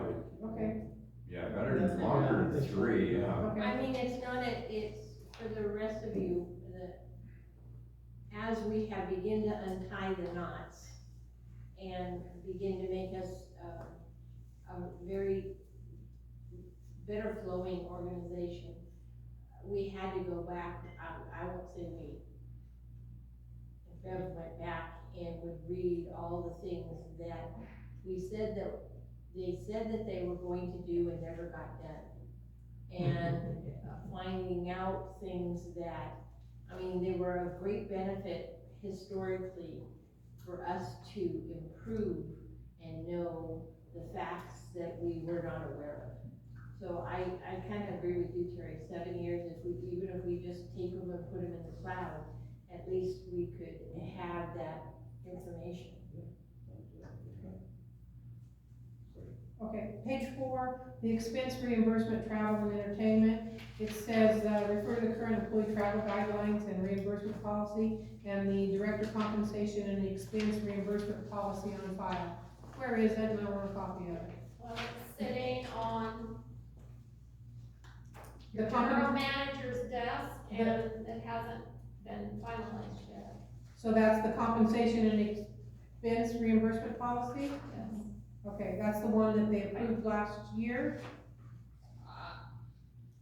It's been As 3 part of months the since I director looked pay at all you're that talking stuff. about? Yeah. Okay, But at the time that I was writing this up, I did 9 policies. okay, Some of them were updates, some of them were new, some of them are a suggestion, like on the back page, the procurement and okay, investment of district funds, okay. are suggestions of some policies Alright, that need that to was be just, taken. that would be a question for later, and you did the proposed on that. And on page 10, you're talking about proposed for consideration, and you've got the competitive bidding and emergency contracting. Currently, CCSD has the following policies. You have procurement and competitive bidding and emergency contracting, but those are all of what year? Do we know what? The procurement is 2005. Yeah, procurement's 05, the second one there is, I think, 08 or 10. They all need to be updated. Okay, But a lot of these I did update. Yes, You yes, just- the vehicle. They're just not in front of you yet. okay, I think we're about done. all right, okay, that's it, that's all the question I have. How long would it take to get more of them in front of us if we had a special meeting to review this and procurement mainly? And Well, yeah, I think now that our volunteers back from their extended vacation, and doesn't want to get docked any more pay. I have we do still have a stack. It'll probably take about 3 or 4 weeks to get a big slug of them in front of you for a special meeting. And it may take to the point where we may just use, I don't think we have a lot for the August meeting, we may use the August meeting for that. A lot of those.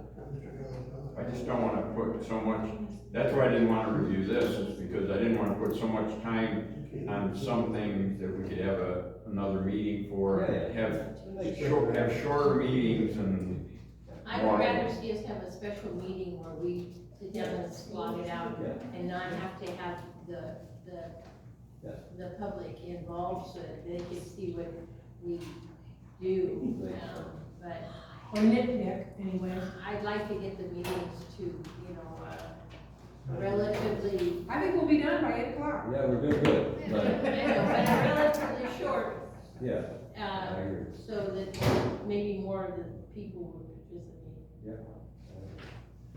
Okay, Okay, sounds good. I think we got good direction from you. We are good, we know what to work on. You got a big stack of stuff on your chair, by the way. I do. How did you even know I was coming back? I don't know, I went through the big stack of stuff that you had in my office, and I Okay, moved good. my office around and I found the I stack. know, I So saw that, that's that meant I great. had to That's actually awesome. go through it. All right, the next item is just, I took advantage of getting this letter on Thursday or Friday, because Director Fuss resigned from the Clear Creek Community Services District. This is under 6G. He also is no longer able to be a LAFCO member, and so they sent this letter about the special district member nomination, and their intent to conduct all this information and to seat somebody in December. So they got a good run-up period, and I thought it would be beneficial, just have it on your calendar so you know about it. There may be a member of this current board that might be interested in being a special member of district at LAFCO. So this gives you some time to think about it, and so if a member of this board was interested, we would want to bring it to the August meeting for, to nominate them, and do the nomination form. As you know, the districts have to, approve nominating one of their members. Right. and also what's open is, the alternate. The alternate. And the alternate, right. So there you have it. It was really more an opportunity that I couldn't pass up, since it was like, hey, let's grab it, throw it on the agenda. And, yeah, and We would LAFCO have to meets, have they meet every 2 months, I think. Yeah, we would have to have this done by the 31st of August. Correct. So we have August meeting Yeah. to, That would be it. So if, you know, if there's a member of this board that's interested in, being nominated, they can, talk to me and we can get this filled out. Otherwise, we'll obviously, at probably the September meeting, have a list of candidates for the board to decide who to vote for. do we have to vote on accepting that nomination? I believe we do. Yes, we do. That's right, that's why I hustled to get this on here, is so that you are aware of it, that the community's aware of it. If there's an interest in either one, either the alternate or as a special district member, in other words, replacing Erwin himself, we would fill this form out, bring it to the board in August. You would then vote to nominate your member. Right, it have to be done in August, we can't push it for September. All right, anything else on that? Nope. Okay, so GM report, again, a lot of it is already in here, and I've already mentioned that we signed an agreement to bring Cintas in. Kayla's been working on the payroll processing and using paychecks. And then we also, just a real quick, item on, you didn't comment on it, but on the list of bills that were paid, one for $20,000-ish, and that was made up of 4 invoices to Pace Engineering. All 4 of those, and all 20,000 of that is actually reimbursable. Some of it is for the backwash ponds lining project, and some of it was for the SCADA electrical repairs. So again, just real quick on an update on the SCADA electrical repairs in the wells in South Booster. I signed the funding agreement June 30th. It got signed by some lower level person at the state. It was gonna go signed by their bottom. They go, oh, we need an attorney's opinion letter on this thing. And it's like, you could have told me that months ago, and I could have had it. So of course I sent that to our attorney. I get a nice bounce back email saying we're taking the week of the 4th off. So I just got that letter sent off to them, so it should get all signed. The other thing on the backwash ponds project, due June 10th, and we got it all in, was our first reimbursement. So some of that money actually in that bill would be reimbursed. So that's a big deal. You know, just a couple of other items around here. You know, we have been working with Compare to try to get a little speedier internet. We're gonna actually think about maybe getting some other stuff. We found out after talking to TDS and somebody else about fiber. Oh, those fibers down at the end of the street, it's right across the street over Right here. across the So street. we might be able to get that at some point sooner than later. And if you check our website, you'll see that we have updated our job class and wage chart, something that we are committed to being in compliance that the district was not previously, making sure that's up to date. And then the other thing was, had a very interesting meeting, Central Valley Project Association. We met at Folsom Dam, we took a little tour. They had done a lot of repairs down there, both for earthquake, flood, and division and dam safety stuff. And just getting a presentation on how they're gonna figure out how to allocate to all of us the costs for that. It's probably gonna be somewhere around 12 to 18, that's actually right around the PUD cost for those. But it's mostly because they're able to spread it out over 50 years, probably about $1 billion over 50 years. So that's it for that. Yes? I got him a name of an engineer down at Linda County, Water District. And anything that he could, he was very instrumental in getting grants. Yes, actually, I forgot to mention that. That was in my written notes. Director Beaver gave me a name of an engineer, Linda County Water, and I had a nice long conversation with him. I had kind of hoped that maybe we could like get him up here and help us out, and you know, pay him if we get something. But what happened was he was an engineer for an engineering firm, Kennedy Jenks. Helped this district apply for a bunch of money they got the money, and then they hired him to be their district engineer to manage the project, so obviously He got everything paid for with grants, everything. So one of the really interesting ideas, when I worked for some sanitation districts, we used SRF money, so that's state revolving fund money.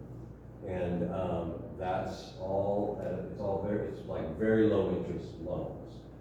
And so a wastewater district in particular financed improvements to their processing facility, because they can say, well, we've got this revenue flow, we had an extra, 10 cents per gallon, whatever it is, and we're gonna pay back the loan. But what I was not aware of, and what he was able to do for Linda County, was use SRF for some distribution improvements, some pipes and meters and a bunch of other stuff.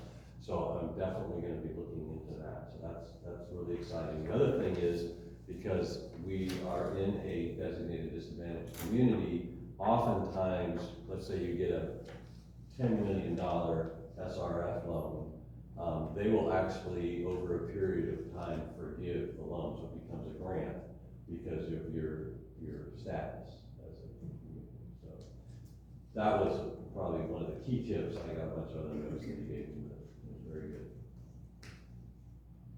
Operations report. You can see we've enhanced the administrative side because of all the work that Kayla's done on the LEWAP. And you see the amounts there. We actually have some updated amounts for 4,457 from the clerk working on some of these delinquent accounts. I think there was another 6,000 to that, right? After that we printed this. And so that's really exciting. There's also a mention, something that Kayla had mentioned before, which before we do a big conversion, Fry's has a whole bunch of these just extraneous data points sitting out there, all these little numbers that she's cleaning up with the credits. Again, because when somebody makes a $100 payment on their payment plan, it just randomly attributes it to things that in some cases is not even supposed to be attributed to, so there's sort of like a negative amount in there. And by the way, that's another challenge, which is why we needed to pull the June activity report, because Melissa says that now that these are getting cleaned up, when Fry's prints their report for her to put into QuickBooks, there's some changes that she has to go back and audit. I did finish that today, so. You did? Should get, Treatment, just, you saw probably on the bills that, well, actually, maybe you won't see it, you guys just check it. Yes. There's some more actuators coming, the staff did replace 2, they're scheduling to replace a couple of more. On the actual operations, we did produce in June 430 acre feet. I've had now Bill break it out so that we did have 286. So yes, if you do the math, the other 144 went to Centerville. Can I ask then, on the recap, I thought you guys said it was only 236. Yeah, Yeah, that's here right. it's 286. Yeah, so you were correct in your That's number, what I yeah. thought. So it's 286 on this from Bill and 236 on the recap. So we've got a 50. Typo? Could it be a typo? What recap? What we paid the Bureau? Yeah, Yes, because 50 acre feet we paid to McConnell. there we go. Ah. But it went through and, It went through the plant, but we paid the Bureau for 236, we paid McConnell for 50. And we were trying to get at least 100 acre feet of McConnell water into the last fiscal year. right. And then we can roll out the rest of it. Ah. And that's why I was talking with you, Chair Fickus, about that and the Centerville contract, because at 25% reimbursement on the cost, they're running more than 25% of that water going through. So the reconciliation with them, that is every other year. And now that we've got the audit and whatnot, is that something that's gonna happen soon? Yep. I know that the first thing the Centerville GM asked me when I got here was, you know, when's that audit gonna be done so we can get the 2021 reconciliation done? Yes. I do not know where that's at, actually. The last I talked to them was they were still going through, they actually go through every single treatment, invoice to match it with whatever, so.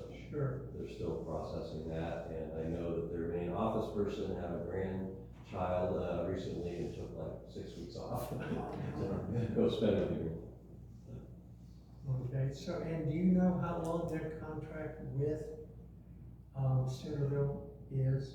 Yes. I've read a couple different ones, is it ending in 2031? You know, I thought it was 2024, what I said. 2024 possibly, I thought it was because it was renewed in 94. We've been reading some of the contract stuff recently. Yes, so, I'm gonna tell you that I believe it's 2027, Okay. and that it's time to start renegotiating it. Based on my reading, is 30 years from the 1997, was kind of the one start. When the water treatment plant was updated. Yes. Okay. And then, there was another, like, extension thing, so, you know, some of it prior to 97, it's a little fuzzy on when some of these. There was an 81 for 30 years and then a Yeah. possible 20-year extension and then adjustments because of the water treatment plant and things like Yeah, that. so there's that, and actually the Centerville had just recently requested, if we had any documentation of the notice of completion of that project in 97, so I think that means they're also looking at that date as well. Okay. Interestingly enough, I think we did find something, right, finally? Way back. Yeah, way back in the dusty section back here. Because all we could find digitally was that they were gonna have a celebration to dedicate it, there you go, so, but the actual notice stamp. Would it have been with with North LA Bank, because that's where the loans that we got worked through them, as far as completion? If you couldn't find it, they could have had it archived themselves, because I think the payments started in 97, which means we have another 3 to 4 years before those two loans are paid off. So for Centerville, just for clarification, it says the long-term renewal contract, is to the district for a term of 25 years, expiring February 28th, 2030. So it was longer than I thought too. Yeah. Okay. Well, Okay. yeah. I think there's some opportunities, once we get caught up with reconciliation, I think next year is a good time to start talking about. Yeah. So, Can you tell us what the schedule of Macama Water is going forward? Is it just 58 feet a month? It's, May 50, June 50, Okay, July 100, good, August 200, excellent. September 100, and then, the rest of it's free, and I think it goes 100 and then 86 or something like that. 68, yeah, 60. okay. As long as we use it up well in advance. Especially the free. If I misstated, I will email you an update Thank to you. that, but, I'm rolling my eyes back, looking up into my I understand. sticky note somewhere. All right, standing committee report, the main thing is that, we obviously had a little bit of, on today's agenda, talking about planning, steering stuff, but, ag committee meeting, 1 week from today, 5 o'clock, be here at Reese Square. Mhm. And we'll have to post agenda here, probably Friday. Yeah, that's it. Can We won't back really up? have any staff thing on, it, we'll just have agenda for, not for discussion items for the community and the committee. And we back up to two things real quick. under administration. One, the EAGSA meeting. In round one, the funding, we did get some, and we will be receiving a check to reimburse us for some of the costs for just over $6,600. But in round two, we scored 1 point shy of the bottom threshold to get funding in round two. 4 of the 6 districts submitted letters in, but we did not get any round two funding. And at that meeting, they indicated because of the budget deficit for the state, that they don't expect there to be any funds available, so we will probably have to pay our 1/6 share for the next annual report. And that's gonna be a chunk of change. Yeah. You know, go ahead. You know, one thing I forgot to mention under the general manager's report, even though it's really more germane next month when you see it as a bill, we did receive and pay our LAFCO bill, and Chair Fickus and I both attended the LAFCO meeting. Our last year's contribution to LAFCO was about $4,200, $4,113. This year's bill is $6,200, and we both sat there going, "Oh, right, they're only gonna raise it 2%. And, which is true. The total contribution required by special districts went up 2%. But by statute, because I actually held this bill for about 2 weeks until I got a confirmation on this, by statute, the special districts pay their portion of that special districts, allotted by, gross revenue as reported to the state controller's office. And so in 2020, our revenue sent in, I don't really know who reported it, it was like 2.3 million. And then gross revenue was 3 million for the 2021. My guess is that included non-operating, all the fees that we did. In other words, it's not really gross revenue. But that upped our percentage of the 40 some odd districts in Shasta County, and that's why we had to pay $6,000. That was super irritating. Yeah. That's why I had to bring it up. I mean,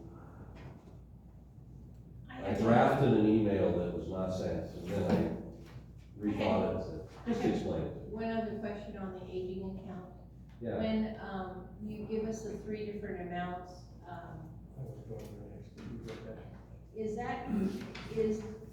is the 240 accounts that are 90 days plus delinquent, is that included in the 237, or, I mean, is? The 30 and 60 day ones? Yeah. Yeah, they should be.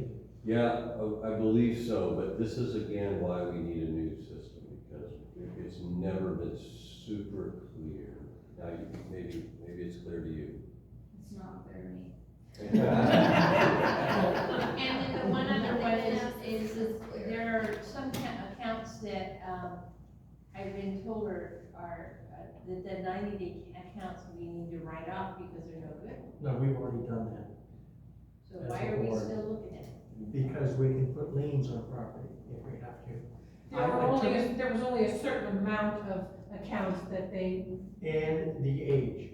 They were Right, so they were aged, really we aged. really couldn't do anything with yeah, them. Okay. But I wanted to just, for the community's and the board's purposes, I took a look at all that.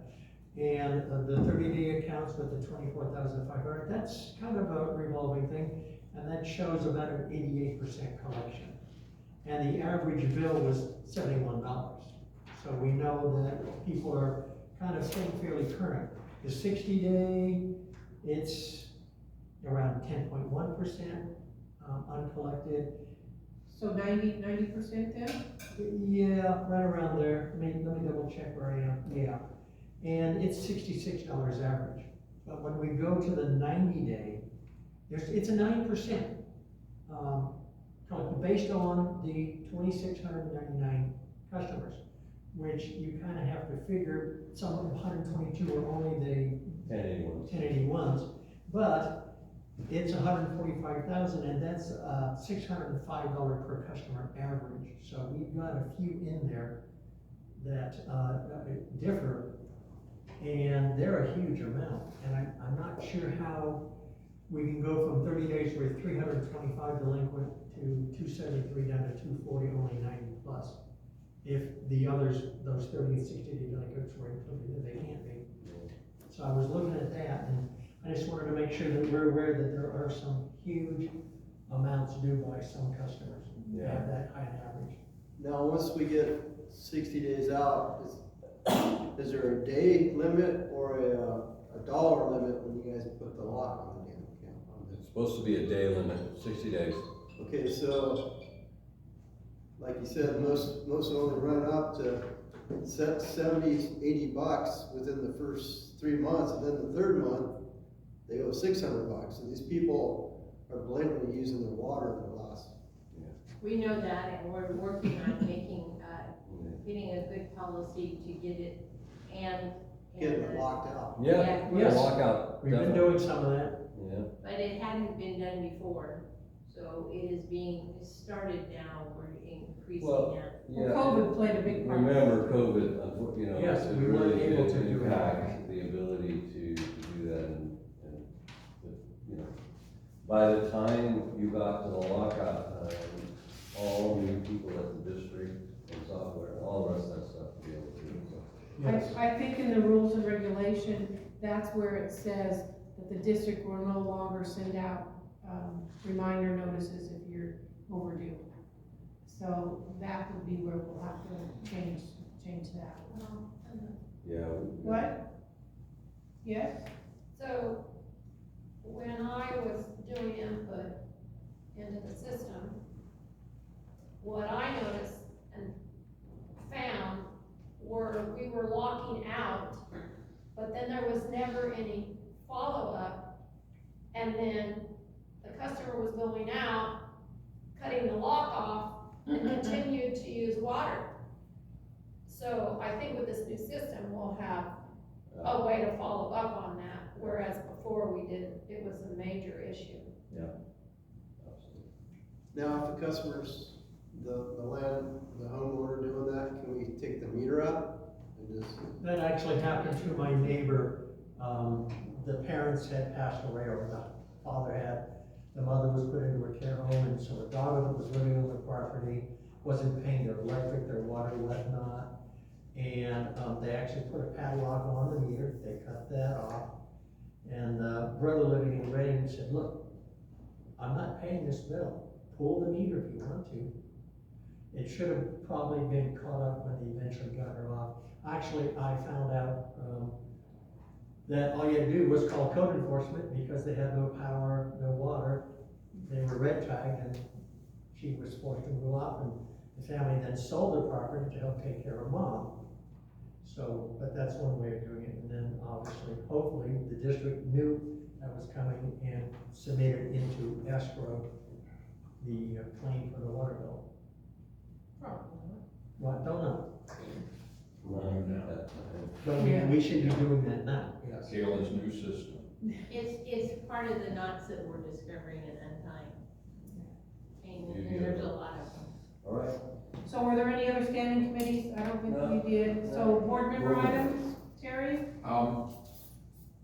You had mentioned that the procurement needed to be done in September of '22. Yeah. When can we need to get that one done? There was 3 or 4 things on that requirement from Cal OES or whoever. Yeah, that was kind of. And I don't know if we completed all the other ones too. I think most of it was, Christie was working on that with me, and, prior bookkeeper. I think I have not had time to look at what's the current draft, and so hopefully we can find that, and then something Emily and I can work on, figure out. It'd be nice if we could get that back to the board even at the August meeting, but that would be the goal. Yeah, that one I found, and it's been hours finding. Terry found it on the website. Yeah, it's Yeah, material. it's under policies, Is it called procurement? 2005. Yeah. Here's a copy of it. But Updated that. and- But what the state told us, I had it in my hand that day, I couldn't talk to Paul. what the We should have state, given it to her. what the state told us last June in a letter, it was inadequate. So Yes. this policy is terribly outdated, and there's a lot of new regulations and state requirements. And so we need to just get our hands on somebody else's, I think, and work from there, so. Right. Because I don't know exactly what's all wrong with it, it's just. Bid processes were wrong, information from PACE was inadequate for one of the grants. And, I guess, prior people had just said, well, give them the information needed, there was no review to make sure there was accuracy. Kind of like the EAGSA, that grant where we missed it by 1 point, we're getting funded because some simple little things weren't done. So Director McVeigh, anything else? No, I think we covered it pretty well. Director Beaver? I'm good, okay. The only question I have was, or concern, is that, when I was it was a good thing, Kayla, I was looking for you, because I found lots of things. The state water fee, I found that contract, so in 2016, they came back and told us that we had to pay, so much, and it's per person, $2 per person. So it's not like you had mentioned that you thought it was by connections, it's a per person charge. Yes. So how can they determine how many people we have, and because we have people on wells, so are we paying for people that aren't even contributing to the water bill? And yet we have to pay this $18,000 bill every year? And that population number they were using, we don't think is accurate. Well, where do they get that? Is there any pushback? So that's what I would like some clarification on. Well, we'll check into it, but, I do not believe that the current small community fee and the drinking water fee is current. It may have been in 2016, but it is not currently based on population, it's based on connection. Okay. Connections, okay. Did I send you that I one? don't believe you did, so if you don't mind, that would be great, that would Okay. help me, because then I can figure that out, but Oh, I did. I know it. I know did. it. I did send it to you. Oh, that's right, Yeah. Monday. Yeah. I was on vacation. Yeah, you were I on saw that, I vacation. haven't read it yet. Okay. That was just one of the things, I was like, huh. So, okay. Anything else? It is, yes, Emily? So we've been talking a lot about grants, and I don't remember the name of the organization, but McConnell Foundation funded it. I don't know if it still exists. I'm 99.99% sure that it does. They hold extensive workshops on grant writing and help you write grants that you're interested in getting. And if maybe we should throw out to the community, there might be people in the community that have experience writing grants, or somebody that would be willing to learn and go to those workshops that could research and possibly get other grants for us. I did actually do that, on Facebook and threw that out there to see if there was anybody, as I think was with the HBCC. And most people said, oh, that is so cumbersome and so hard to do, you can't just ask anybody to do it. Well, I know somebody in this community that went through that process and was Successful. writing grants and was successful at it, not for the water district, Right. but for some other things, so Right. anyway. Okay, call that person. If we can. Anything else from the floor before we adjourn? Okay, thank you everybody for coming. It is now 8:19.